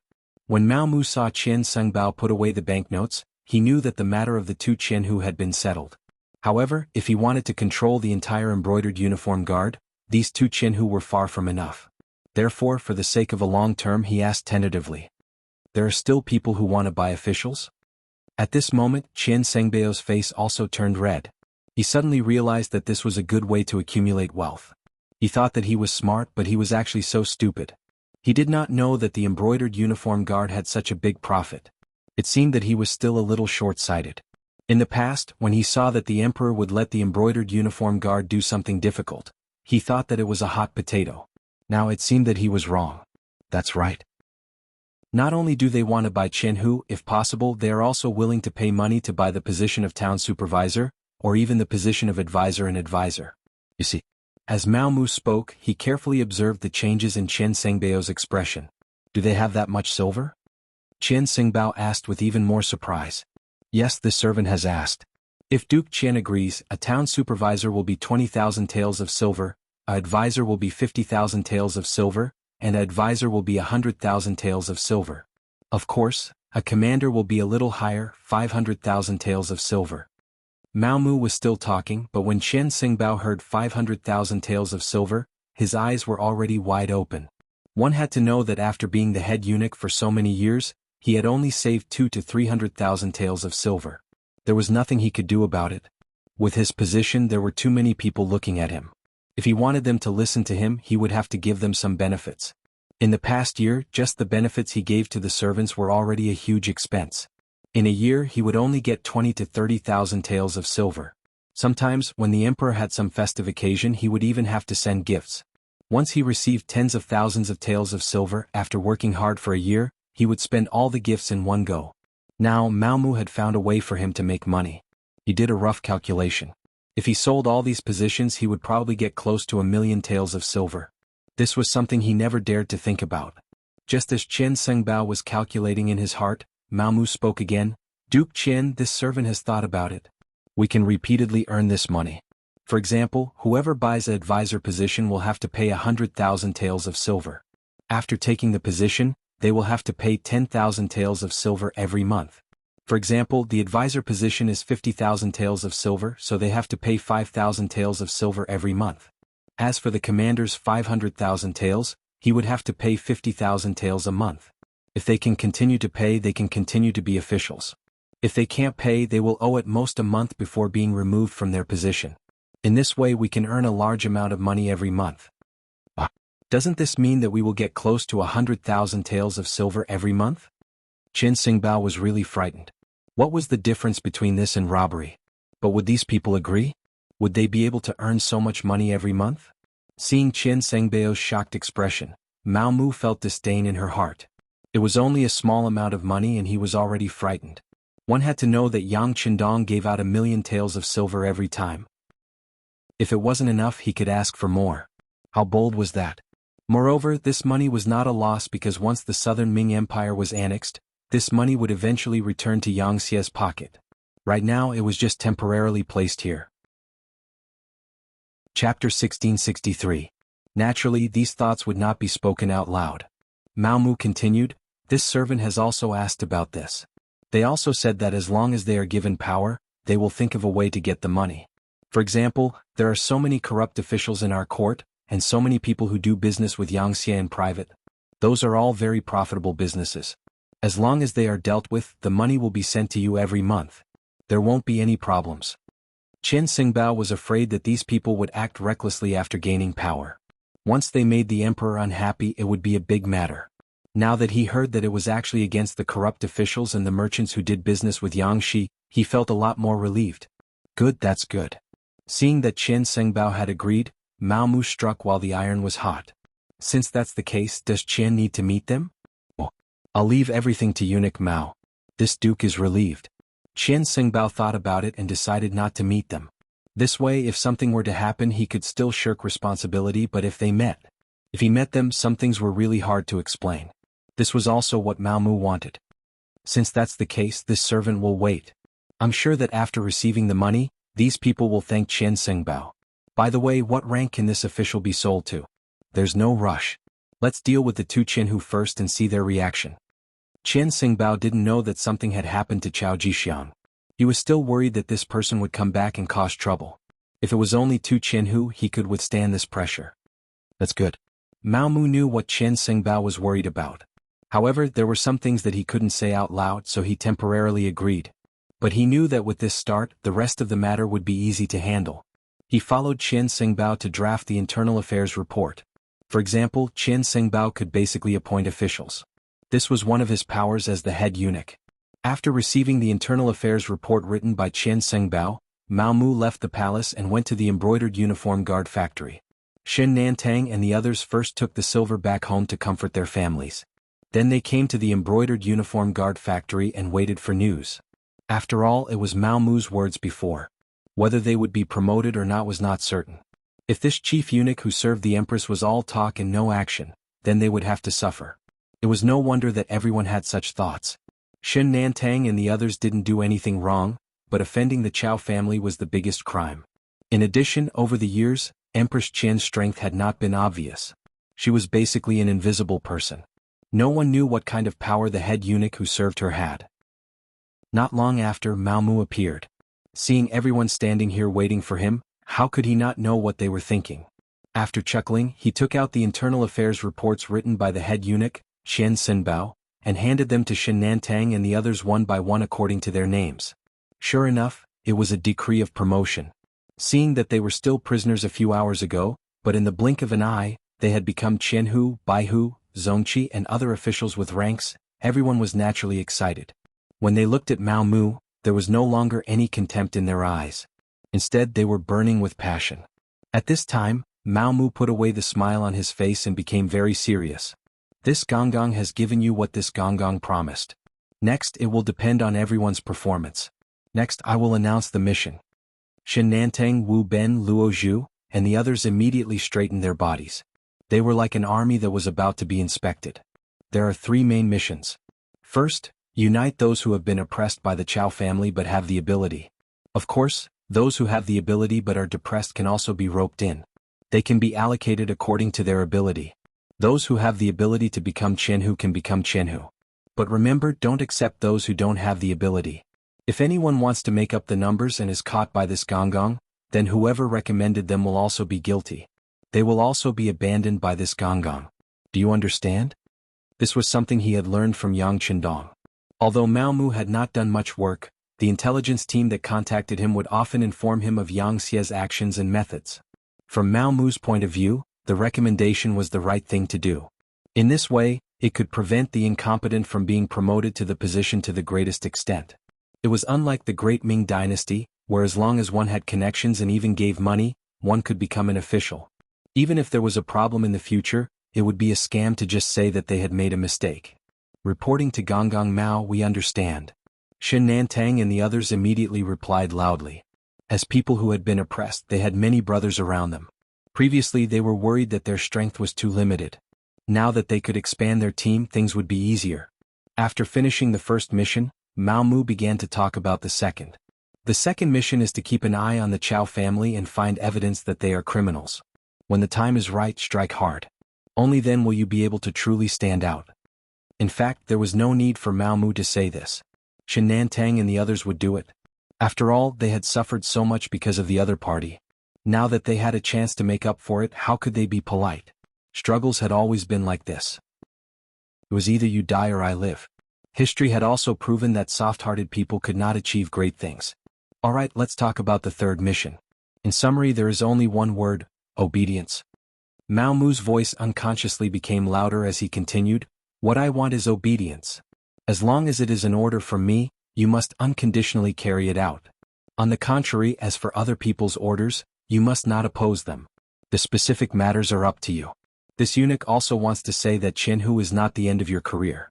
As long as you have outstanding ability and make outstanding contributions, you can be promoted to the position of town protector, commander Chenshur, comrade, or even commander. After saying this, Shen Nantang and the others' eyes immediately widened. Commander. Although it was only a third-rank official position, the real power it held was something that even second-rank officials could not compare to. In the past, a fourth-rank official was an existence that they admired for life. They did not expect that they would have the opportunity to sit in that position. There was nothing to say. Next, they would strive for this goal until the end. As for the obedience that Mao Mu mentioned, no one had any resistance. Although the establishment of the embroidered uniform guard was more to serve the imperial power, in the end they still had to obey someone. Mao Mu had freed them from the abyss of suffering and was one of the chief eunuchs of the palace. So if they obeyed Mao Mu, wouldn't that be the same as obeying the imperial power? As for what Mao Mu said, if there were other people's orders, no one should oppose them. That was just doing a superficial job of respect. The embroidered uniform guard was very good at this. So there was no need to teach them. Everyone knew what to do. After the 3 orders were announced, everyone began to get busy. Recruiting people and finding evidence was the focus of their work now. As for the powerful Chao family of the embroidered uniform guard, although everyone was still a little afraid in their hearts, when they thought about it, would they be fine if they did not become enemies with them? Since there would be a battle sooner or later, there was no need to be polite. Let's see whose methods were stronger. As long as Mao Mu could block Chao Jixiang's sharpness after his return, they had nothing to be afraid of. After all, these people were all capable people. Shen Nantang and the others could not take Chao Jixiang seriously because their status was not high enough to reach that level. But there were people who took Chao Jixiang seriously, such as his younger brother Chao Zheng and the others. Chao Zheng and the others were very opposed to Mao Mu coming to the embroidered uniform guard to take up the position of deputy factory director. This was because there was no permanent position in the embroidered uniform guard. On the contrary, such a position would be added in some special times. However, that was usually when the old and new factory directors took over. The problem was that Chao Jixiang had not lost power. Didn't he frequently enter the palace to see the emperor a while ago? They did not understand why there was a deputy factory director. Of course, if it was only a deputy factory director, everyone would not be that surprised. They would worship him like a bodhisattva. Even if they were in a bad mood, they could ignore him. They were from the Chao family. As long as Chao Jixiang's banner did not fall, what did they have to be afraid of? In the end, it was very likely that this deputy factory director would only have a name and no power. So much so that they could not even order an ordinary embroidered uniform guard around. At that time they would probably go back with their tails between their legs. However, it seemed that Mao Mu did not think that way. He actually pulled Wu Ben, who was about to die, to be his trusted aide. Then he went to the discipline prison and ransomed several capable criminals in a row. This made it difficult for people to see through him. The embroidered uniform guard had its own rules. Those who did not commit any major crimes could be ransomed after paying the ransom. This was originally set by Chao Jixiang. This was also a method to amass wealth. With so many brothers following them, they had to eat, and that required money. No one had any doubts about this. Mao Mu did things according to the rules and did not rely on his official status to suppress people. No one questioned anything. However, the problem was that before they could react, two Jianghu positions were set. They were not from the Chao family, but Xin Nantang and Wu Ben, who had been dealt with by the Chao family. Chao Zheng and the others could not stand this. This clearly meant that they wanted to seize power, right? If people who were not from the Chao family could also become Jianghu, then the blow to the Chao family could be imagined. What was even worse was that after this incident, whether or not the embroidered uniform guards would listen to the Chao family's words would be a question mark. It was impossible for Chao Zheng and the others not to panic after such a thing happened. However, there was nothing they could do. Even though they were all commanders, comrades, or administrators, in reality, they didn't have much power. They all took orders from Chao Jixiang alone. They also did not have any channels to speak to the higher-ups. Chapter 1664. In other words, without Chao Jixiang, these people could only control one embroidered uniform guard. If someone wanted to attack the embroidered uniform guard, they could do nothing but watch. Wait for Big Brother to come back. Everything will be done. At that time we will make Mao Mu suffer. Seeing so many people from the Chao faction looking at him with expectant eyes, Chao Zheng had no choice but to say this. That's the only way. Everyone could only nod in agreement. Over the years, Chao Jixiang still had some tricks up his sleeve. At least these people were convinced by him. However, they did not know that Chao Jixiang would not be able to come back. In the southern Ming imperial court, the first person to know about Chao Jixiang's accident was Emperor Zhu Qizhen. The reason why Zhu Qizhen knew about this was because Chief Eunuch Qian Xingbao told him. Qian Xingbao heard it from Mao Mu. When Mao Mu reported to Yang Qindong through his contact group that he had begun to reach out to the embroidered uniform guard and obtained a good start, Yang Qindong sent this information to Mao Mu. Not only that, he also told the contact group that Yang Xie was mobilizing the military supplies, mobilizing the army, and preparing to go to war with the southern Ming Empire. This was to allow Mao Mu to stabilize his position. As for whether this would expose his strategic intentions and cause the southern Ming Empire to prepare in advance, would Yang Qindong care? Some things could not be hidden at all. What's more, Yang Qindong couldn't wait for the southern Ming Empire to gather their armies. This way he would be able to achieve success in one battle. It would be better than attacking every single city and ultimately destroying the southern Ming Empire. What Yang Qindong wanted was a rich and populous southern Ming dynasty, not a mess. From this point of view, it was undoubtedly better to give the southern Ming Empire time to gather their army and end the war with a big battle. What did you say? In the side hall, Zhu Qizhen's face was filled with shock. Then he reached out and grabbed Qian Xingbao's neck, questioning him loudly. Seeing Zhu Qizhen's eyes that seemed to be able to devour people, Qian Xingbao was truly frightened. But when he thought about how he was the first to receive this information, it was equivalent to making a great contribution. He was no longer afraid and repeated, "Your Majesty, the embroidered uniform guard has sent news that Eunuch Chao's matter has been exposed and has fallen into the hands of Bugnam of Gojoseon. Bugnam of Gojoseon obtained the imperial edict from Chao Jixiang's hands for Yang Shunming. Then he used the excuse that the South Ming Empire wanted to attack him and prepared to attack the South Ming Empire. Right now, Chichen City is transferring troops and supplies to Guangxi to accumulate strength." Zhu Qizhen's footsteps involuntarily took a few steps back when his hand loosened. He staggered and almost fell to the ground. Fortunately, Qian Xingbao reacted quickly and supported him. At this moment, Zhu Qizhen's mind was a mess. From Qian Xingbao's report, something really did happen to Chao Jixiang. Otherwise, Qian Xingbao wouldn't have said anything about the imperial edict. This was top secret. This Chao Jixiang was truly stupid. Didn't he say it before? If things didn't go well, he had to bring the imperial edict back safely. If not, he had to burn it. How could he let it fall into the hands of Yang Qindong? Now, with the imperial edict establishing Bugnam of Gojoseon in his hands, Yang Qindong had a righteous cause in his hands. He had a legitimate reason to make a move against the South Ming Empire. This was truly lifting a rock and smashing it on his own feet. Your Majesty, are you all right? Qian Sengbao, who was afraid that Zhu Qixin's anger would harm his body, hurriedly asked carefully after a while. Qian Sengbao's call brought Zhu Qixin back to his senses. Then he rejoiced. Fortunately, he knew everything in advance. This way he could immediately make some preparations. Thinking of this, he couldn't help but look at Qian Sengbao with a gratified expression and said, "Great companion, you did well in this matter. The embroidered uniform guard is also very capable. Now that something has happened to Chao Jixiang, have you thought of a successor?" Previously, when Mao Mu reported this matter to Qian Sengbao, he was truly shocked. Firstly, he was shocked that Chao Jixiang would be captured by Bugnam of Gojoseon. Of course, he was secretly happy in his heart. This meant that he had one less powerful opponent. Secondly, he was shocked that this news was actually known by Mao Mu so quickly. Could it be that the embroidered uniform guard really had such strength? But why didn't he see them as capable before? Seeing Qian Sengbao's puzzled expression, Mao Mu had already prepared an explanation and said, "Duke Qian, actually, there are still many capable people in the disarming uniform guard. It's just that because Chao Jixiang eliminated dissidents and only knew how to make money, he was suppressed. Now that these people have obtained Duke Qian's support and have a certain amount of power, they naturally have to do their best. It's not a big deal to find out some things." Because of Chao Jixiang, Qian Sengbao didn't know much about the embroidered uniform guard's work. Thus, he didn't have any doubts after hearing everything from Mao Mu. Then he patted Mao Mu's shoulder and said, "Not bad, you did well in this matter. Since something has happened to Duke Chao, then you can be promoted to the position of Vice Duke." "Many thanks, Duke Qian." Mao Mu was waiting for these words. Immediately, a banknote worth 220,000 was delivered to Qian Sengbao. Looking at the number on the banknote, Qian Sengbao's heart skipped a beat.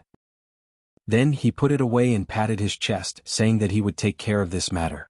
In fact, even if Mao Mu didn't give him the banknote, he most likely wouldn't be able to run away from the position of Vice Duke. After all, Qian Sengbao was already the head eunuch. If he became the embroidered uniform guard's Vice Duke, then his power would be too great. Even the emperor would be afraid of him. Even if he couldn't take the position, he couldn't let others take advantage of it. It had to be known that other than Chao Jixiang, there was still the imperial horse eunuch Kai Zhong, keeping an eye on him.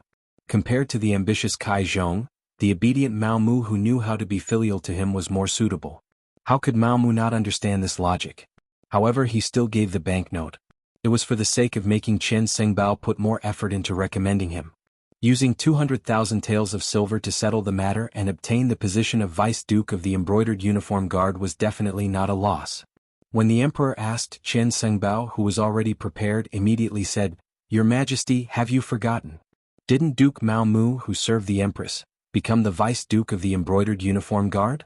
It must be said that he is quite capable. In such a short time, he has already managed the embroidered uniform guard in an orderly manner. For example, this information was provided by him.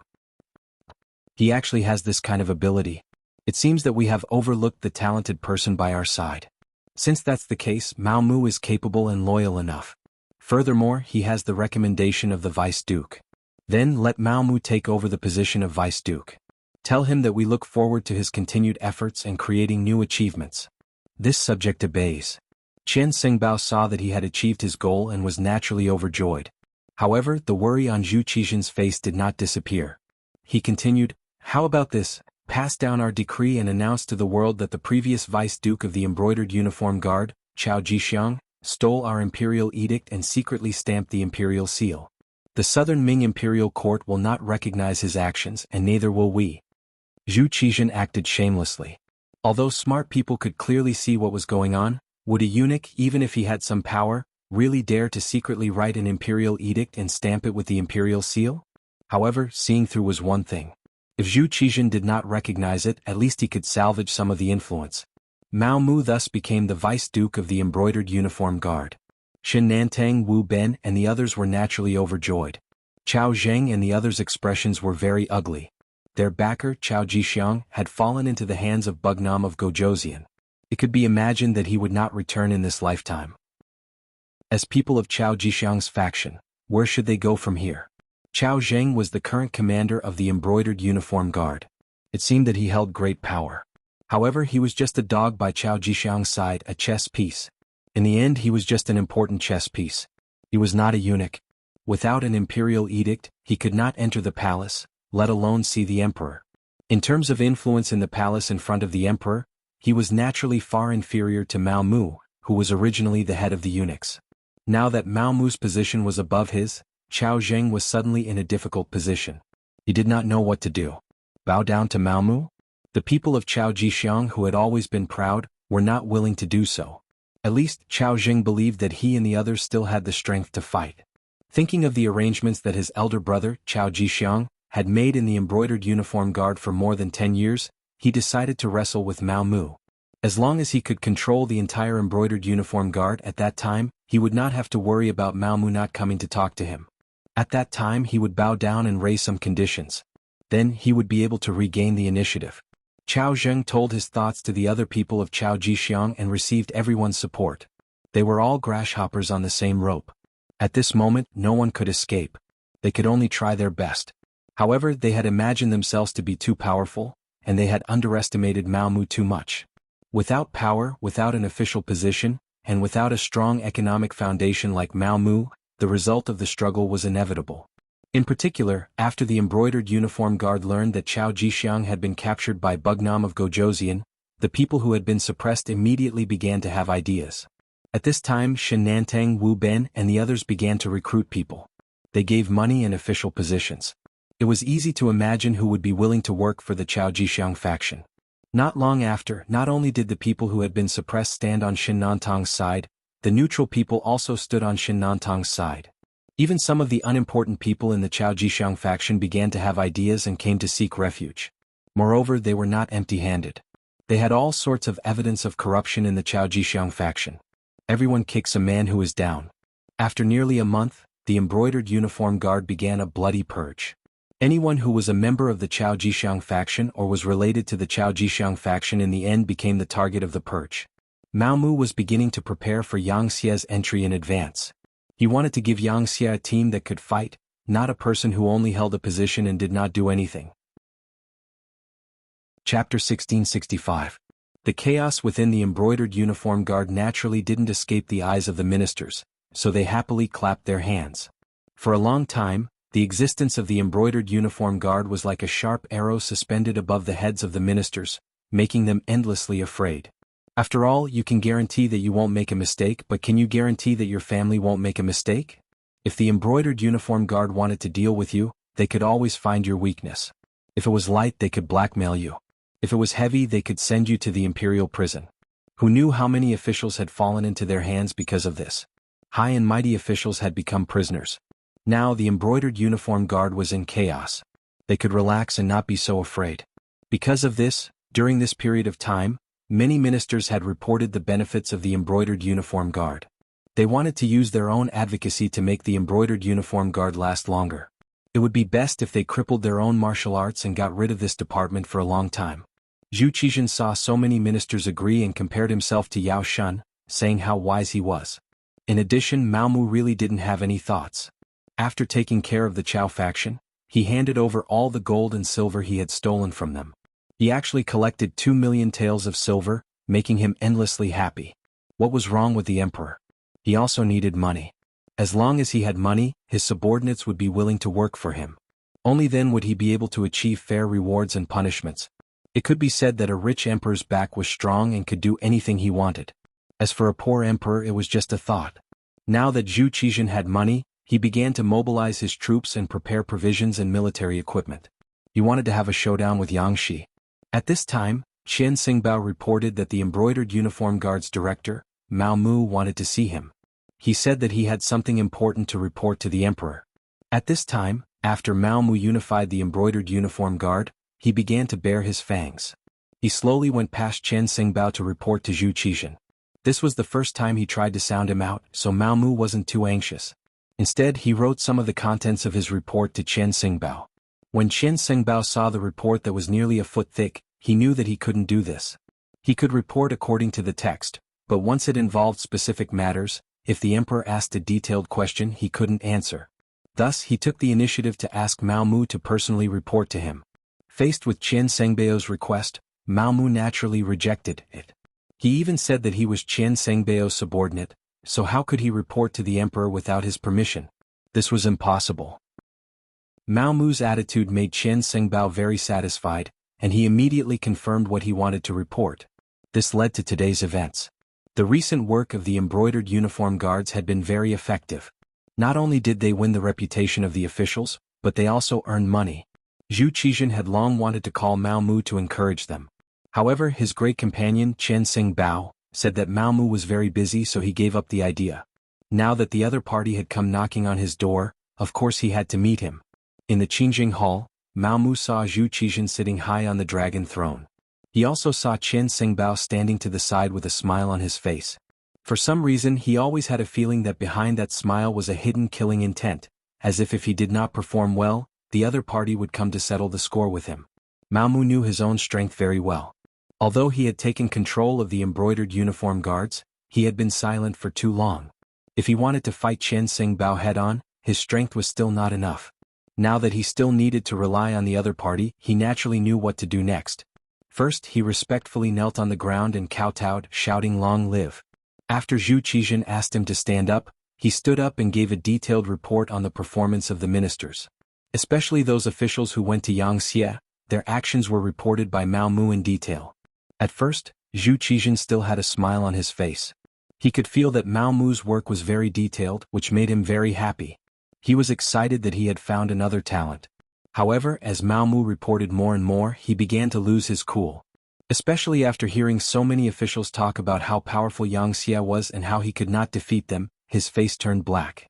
He knew that Yangxie would not be so kind as to let the officials go to Tsuxian City for free.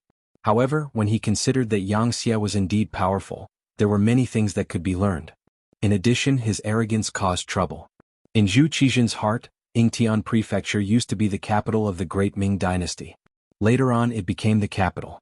The prosperity here was not something that a deserted island could catch up to in a short time. He wanted to see Yang Qindong make a fool of himself and let everyone see the difference between the two sides. In order to calm the hearts of the officials, he agreed to send the observation team. However, ever since the Crown Prince's junior tutor, Minister of War Kuang Yi, was chased back early and heard about what happened in Yangxie, he felt that things were going to go south. He hurriedly gave an edict to end the observation team early. He thought that since the time was too short, it should not be a big problem. During this period of time he was preparing for war and did not care so much about it. Now that he heard Mao Mu's report, he knew that the attitude of the officials under him had changed greatly. Following Mao Mu's report, these officials actually compared Crimson City to a heaven-like existence, and even exaggerated the strength of the Yang faction. There were even people who were pessimistic and said that if the Southern Ming Empire fought with the Yang faction, they would definitely lose. This was disrupting the morale of the army. Even if these people were killed, it would not be enough to vent his anger. Zhu Qizhen was angry. Investigate. If there are any unfavorable words, investigate them thoroughly. As you command. Mao Mu hurriedly replied. However, he did not leave immediately. Instead, he raised his head and gave Qian Sengbao a meaningful look. After Qian Sengbao received the signal, he hurriedly bowed and said respectfully, "Your Majesty, I'm afraid that just investigating is useless. Some people will not shed tears until they see the coffin. If we allow them to develop, I'm afraid that before the army even leaves, the morale of the army will already be broken. How can we win then? As the saying goes, special times call for special measures." Yes, Dehu is right. Right now, the Southern Ming dynasty is facing a matter of life and death. We cannot be soft-hearted. If we investigate them, we will lock them up and deal with them. However, you must remember that we must have evidence. We cannot catch the wrong person. Zhu Qizhen said as if he had just realized something. This was the result that Mao Mu wanted. After saying, "As you command," he left the side hall. For Qian Sengbao to stand up at this time, it was naturally the result of discussion. In Mao Mu's words, this was a good opportunity to accumulate wealth. Those officials were all rich people. As long as they caught them, they would not have to worry about not having enough money to ransom them. In short, this time they had to make the officials bow their heads to the eunuchs. Qian Sengbao was 100% in favor of Mao Mu's suggestion. Ever since the defeat of the Tumu Castle because of Wang Zhen, the eunuchs had always been the target of the officials. If Zhu Qizhen did not like the eunuchs, they would have no way to survive if it was an emperor. As the chief eunuch, Qian Sengbao had always been careful. He was afraid that if he did something wrong, it would cause the officials to impeach him. Now that he finally had a chance to fight back, he would definitely seize the opportunity. Thus, the officials were originally clapping and cheering as they watched the embroidered uniform guards fall into chaos. However, they could not be happy because after the embroidered uniform guards had a unified leader, they began to target them. On the day that Mao Mu left the Qingjing Hall, 4 officials had their homes searched by the embroidered uniform guards. Among them, 1 was a 4th-rank official and 3 were 5th-rank officials. Although their ranks were a little low, it was already a clear signal. Soon news spread from the palace. This was the start of the operation after Mao Mu, the new embroidered uniform guards, reported to the emperor. However, it was also said that Mao Mu only said that he wanted to investigate. It was Qian Sengbao who suggested to arrest the eunuchs. He also said that special times called for special measures. These officials did not dare to scold the emperor, but Qian Sengbao was just a eunuch. They did not have any scruples. For a moment, curses were heard everywhere. The impeachment memorials were as numerous as the hair on an ox. They covered the dragon table. Qian Sengbao was really angry. He first severely punished the eunuchs who were on duty in the Qingjing Hall that day. After killing 3 and seriously injuring 9, he did not get anything out of them. But it did not matter. Things had already come to this. Qian Sengbao was determined to go all the way and teach these officials a lesson. He immediately sent someone to inform Mao Mu to increase the intensity.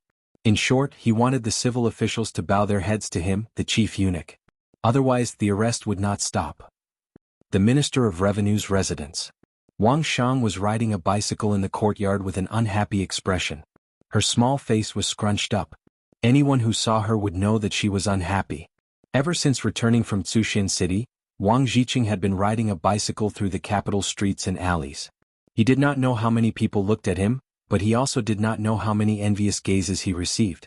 After all, Wang Zhiqing was still a child. His desire to show off was at its peak. Thus he rode the bicycle even faster. In addition, the children of the other officials had also bought 4 bicycles. They traveled with 5 bicycles, which attracted a lot of attention. As the younger sister, Wang Shang was naturally unhappy. She also had a share of the money used to buy the bicycles. Moreover, she had borrowed quite a bit from her sisters. Why should her brother take all the fruits of victory for himself? She acted coquettishly and persuaded Wang Zhiqing in every possible way. In the end, Wang Zhiqing had no choice but to agree to lend the bicycles to her for 3 days after half a month of riding. Although it was only 3 days, Wang Shang was already very satisfied. After all, in this era, women were mostly in a subordinate position. It was impossible for them to enjoy true fairness. She scratched her fingers day after day. Finally, when it was time for her to use the bicycles for 3 days, her grandfather suddenly had the servants close the courtyard doors after the morning court session.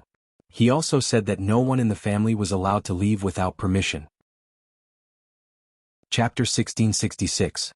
Wang Shang couldn't accept this. She had already asked her friends to ride the bike together and she wanted to show off like an older brother. How could she be happy when her plans were disrupted? After riding a few laps around the courtyard, Wang Shang felt that she had completely adapted to the bicycle and could ride it with ease. Then, she carefully went to the back door of the manor with her personal maidservant. As the young master, she ordered the servants to open the door and went out into the streets. Wang Shang could finally ride the bike on the streets. She could feel the envious gazes of the passers-by, especially those who looked like scholars. They pointed at her from afar and looked at her with yearning. She immediately felt proud, like a general who had just won a battle. However, the good times didn't last long. A few burly embroidered uniform guards suddenly rushed out from the side of the street and blocked Wang Shang's path. The sudden braking caused Wang Shang to almost fall to the ground. Then she shouted unhappily, "Good dogs don't block the road." Wang Shang claimed that she was the granddaughter of Minister Wang, so there weren't many things in the world that could scare her. She thought that the embroidered uniform guards would immediately retreat after she shouted her name. She didn't expect that she and her bike would be arrested after she said her name. Only her maidservant was left standing on the ground and crying anxiously. Wang Shang was quickly brought to the embroidered uniform guard's office after she was arrested. Her bike was detained and she was also arranged to a small room so that she could explain her views on Crimson City.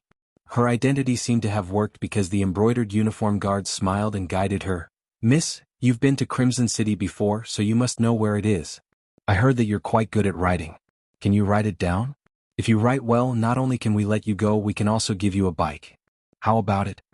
Wang Shang didn't like the embroidered uniform guards because of her grandfather. However, when she heard that she could get a bike if she performed well, she was tempted. She didn't want to borrow a bike from her brother. It would be great if she could have one herself. She immediately asked, "Do you really have a bike?" "Of course. Our Imperial Secret Service is very capable. It's just a bicycle." Luo Zhu, who was wearing a commander's uniform, said with a smile on his face. "All right, bring me a pen and paper." For the sake of a bicycle, Wang Shang was willing to go all out. As for what would happen if these embroidered uniform guards lied to him afterwards? Wasn't that simple? He could just complain to his grandfather. He didn't believe that they weren't afraid of the Minister of Revenue. Wang Shang was indeed from a scholarly family. It didn't take him long to write an essay. Although it wasn't particularly beautiful, the sentences were smooth. Especially when he described the beauty of Crimson Castle, his strokes were divine. The description was quite good. Wang Shang also played a little trick. As if she was afraid that the other party would not think highly of her essay, she even added some sentences about her grandfather, Wang Zhua, in her essay. Her intention was very simple. She wanted to tell the other party about her identity and not to look down on others. If there were any benefits, they had to share it with her. Satisfied, Luo Zhu left. He told Wang Shang that he still needed to report to the higher-ups to see if the essay was up to standard. Then they would consider rewarding him with a bicycle. Wang Shang was so happy that she urged him to hurry up. With this essay in hand, Luo Zhu went to find Xin Nantang, who had become a commander of the Imperial Secret Service. After the Chao family was expelled from the Imperial Secret Service, the people who had followed Mao Mu from the beginning were promoted. For example, Luo Zhu was promoted to a 4th-rank commander, and Xin Nantang was promoted to a 3rd-rank commander. Xin Nantang looked at Wang Shang's essay and couldn't bear to see it. Wang's reputation among the people was quite good. He wasn't greedy and didn't form factions. He was one of the few good officials in the southern Ming dynasty. However, there was no other way. It was eunuch Mao Mu's idea to trap the Wang family. Now, no one in the Imperial Secret Service dared to question eunuch Mao Mu. Mao Mu's status and influence in the Imperial Secret Service was far greater than Chao Jixiang's. This was all because Mao Mu thought about everyone and was willing to spend money. What he meant was that unless he gave the order, the Imperial Secret Service wasn't allowed to accept bribes. It was precisely because of this that the Imperial Secret Service was holding their chests high. This was because they didn't ask for help and didn't have anything that could be used against them. Of course, they had also paid a lot of money for Fu Mao Mu. In addition to not deducting a single cent from the wages of the Imperial Secret Service, he would also give everyone a monthly allowance based on their contributions. Last month, those who performed well received 120 taels. For the Imperial Secret Service, this wasn't just enough to feed their families. It was already a source of income. Since it was eunuch Mao Mu's order, Xin Nantang naturally had to follow it. Not to mention, the position of commander was there for everyone to see. Between him and Wu Ben, whoever performed well would be given that position. At this moment, he couldn't afford to make any mistakes. "Bring those essays over. I'll give them to eunuch Mao." With a sigh, Xin Nantang finally bowed his head to reality. There was nothing he could do. This was the sorrow of a small figure. He didn't do things according to his own will. Very quickly, the essays were delivered to Mao Mu. After briefly reading through them, he went straight to the Hall of Diligent Government. After this period of hard work, he now had the qualifications to report to Zhu Qizhen alone. It was the same treatment as Chao Jixiang in the past. Although he had the treatment, Mao Mu still kept a low profile. When he entered the side hall, he saw that Chen Sengbao was on duty. He quickly bowed and explained his purpose. In the end, he didn't forget to add, "Eunuch Qian, next month's allowance will be sent to you in 2 days. Qian Sengbao's face was full of smiles. That was tens of thousands of taels of silver. In his eyes, Mao Mu was undoubtedly a god of wealth. Although he was curious about where the other party got the money, no matter what, it was enough that the money was sent to him. Why would he care so much about it? "Alright, have you thought about who to give the position of commander to?" Qian Sengbao couldn't help but ask. That was an income of 500,000 taels of silver. How could he not be anxious? "Eunuch Qian, you also know that both Wu Ben and Xin Nantang have performed well. In order to give them more motivation, this matter has to be delayed. Of course, the money will definitely be sent in the end. It's just a matter of a month or 2 to show filial respect to you." Mao Mu explained with a smile. It's fine. This eunuch is just asking. Chen Sengbao smiled politely and then said, "Alright, His Majesty is still waiting for you. Quickly go and do your job." "Yes." Mao Mu bowed again. Only then did he tidy up his clothes. After seeing that there were no problems, he strode into the side hall. After Mao Mu sent the articles in front of Zhu Qizhen, It only took a short while for a roar to be heard. You dare to care about these officials? You're taking the salary we give you and not doing your job properly. Instead, you're thinking about the good of others. Hateful, hateful. Mao Mu lowered his head and picked up the articles scattered on the ground. After waiting for Zhu Qizhen to calm down a little, he asked tentatively, "Your Majesty, what should we do next? Arrest them?" Facing this question, Zhu Qizhen's face revealed a pained expression. He had already seen it. These articles were basically written by the officials of the court, and even the descendants of important officials. Didn't that mean that these important officials were unreliable? If they really arrested people based on the list of people who wrote the articles, the southern Ming Empire would be in chaos for a while. However, they could not arrest them. These people's hearts were no longer with the southern Ming Empire. If they continued to be put in important positions, it would only be more dangerous. As the saying goes, a short pain is better than a long pain. Take it. Take all the people in this article. Take all their backings and investigate them thoroughly. But remember, don't use torture to extort confessions. And you should know your limits. You're also an old person in the palace. Hehe, Mao Mu, you've done well recently. Jin is very pleased. After Zhu Qizhen vented his anger, he looked at Mao Mu with admiration in his eyes. This person was able to do things so beautifully in such a short period of time and obtain information that could be used against those officials. His methods were truly outstanding. Why didn't he realize that this person was a talent before? Mao Mu knelt on the ground gratefully and quickly kowtowed. "This is all because of your Majesty and Empress teachings. This servant should do his duty." "All right, you can rise. You're really good. In the future you can call yourself a subject in front of Zhen. There's no need to call yourself a servant." Zhu Qizhen laughed and gave Mao Mu another privilege. "Don't look at this simple title. In the entire group of eunuchs, only 3 people could call themselves subjects. They were Qin Xingbao, Kai Zhong, and the captured Chao Jixiang. Right now, Mao Mu had replaced Chao Jixiang's previous position. "Yes, this subject thanks your Majesty again." Ha ha ha. Looking at the kneeling Mao Mu, Zhu Qizhen stroked his beard and laughed in satisfaction. After leaving the palace and receiving the imperial decree, Mao Mu was in high spirits. No one knew better than him that the people who were captured this time were all capable officials of the southern Ming Empire. In other words, once these officials were imprisoned, it was equivalent to the southern Ming Empire's political power collapsing by half. This was greatly beneficial for the Yangtze's next move against the southern Ming Empire. At the same time, the official residence of the Ministry of Personnel had already become chaotic.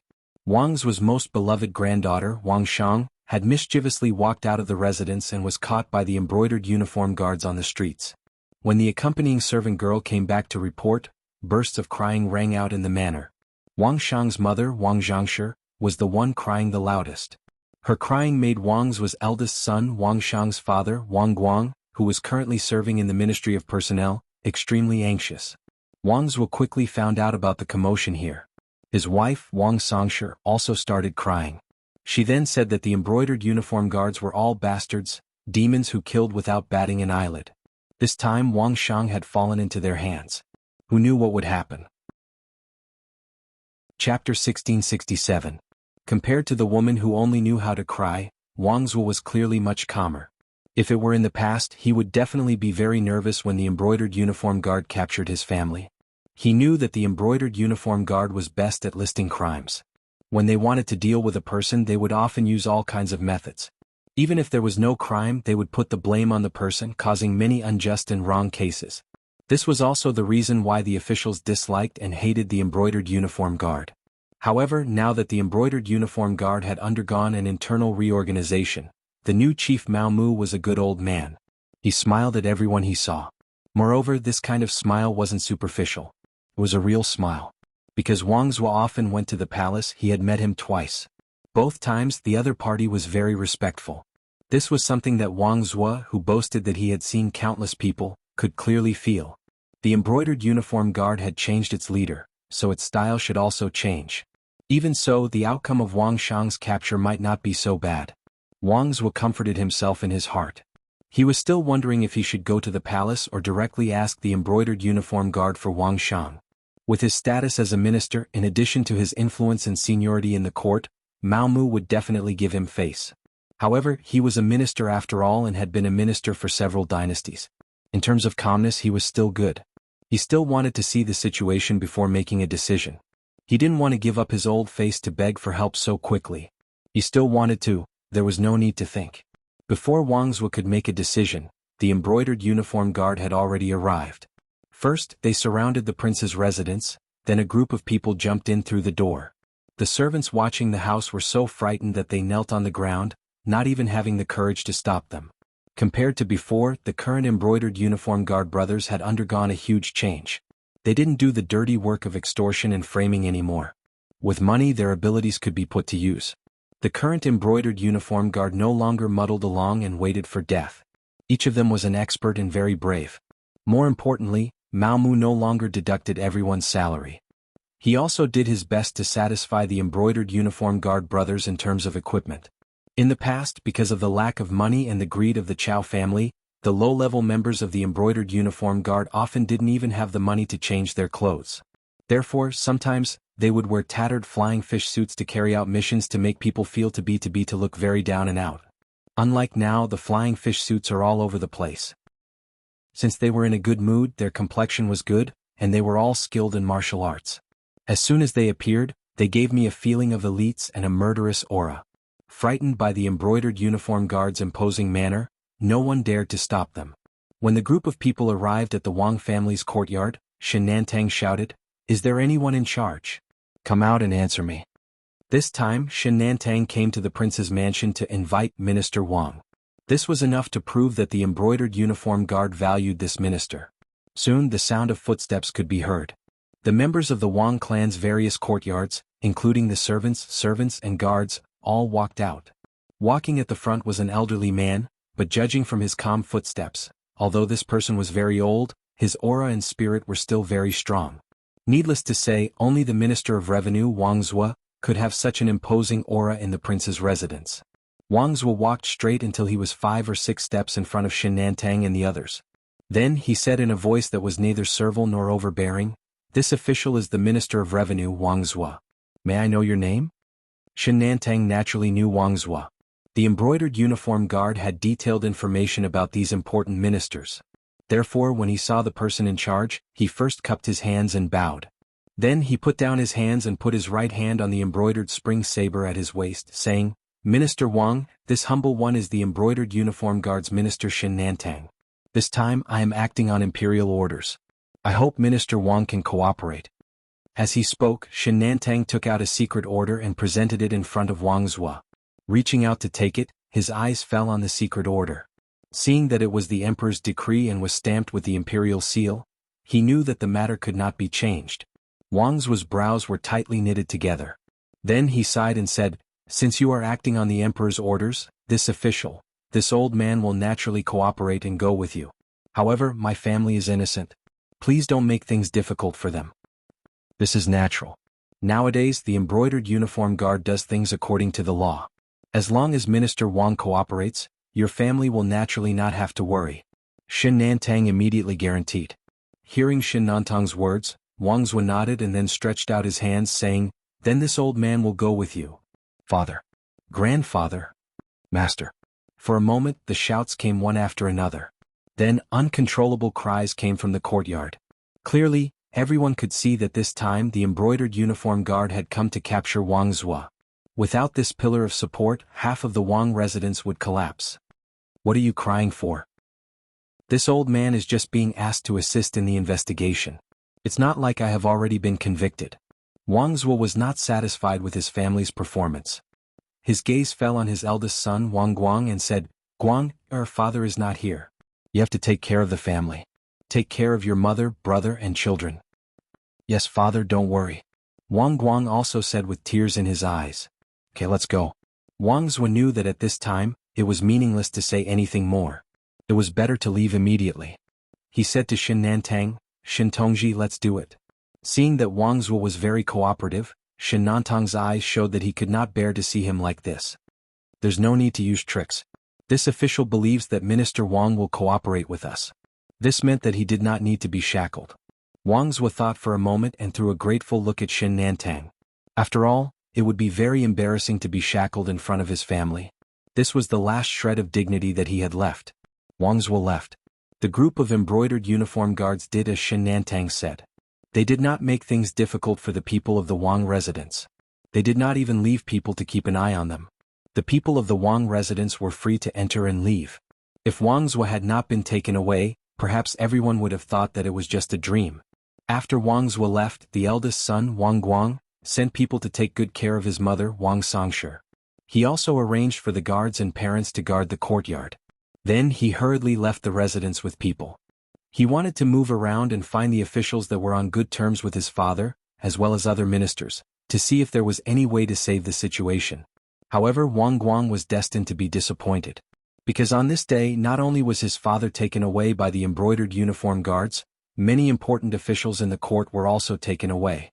Among them were the Minister of Appointments Chen Sun, the Minister of Rights Xie Chong, the Minister of Justice Xiao Xian, and so on. For a moment the capital was in chaos.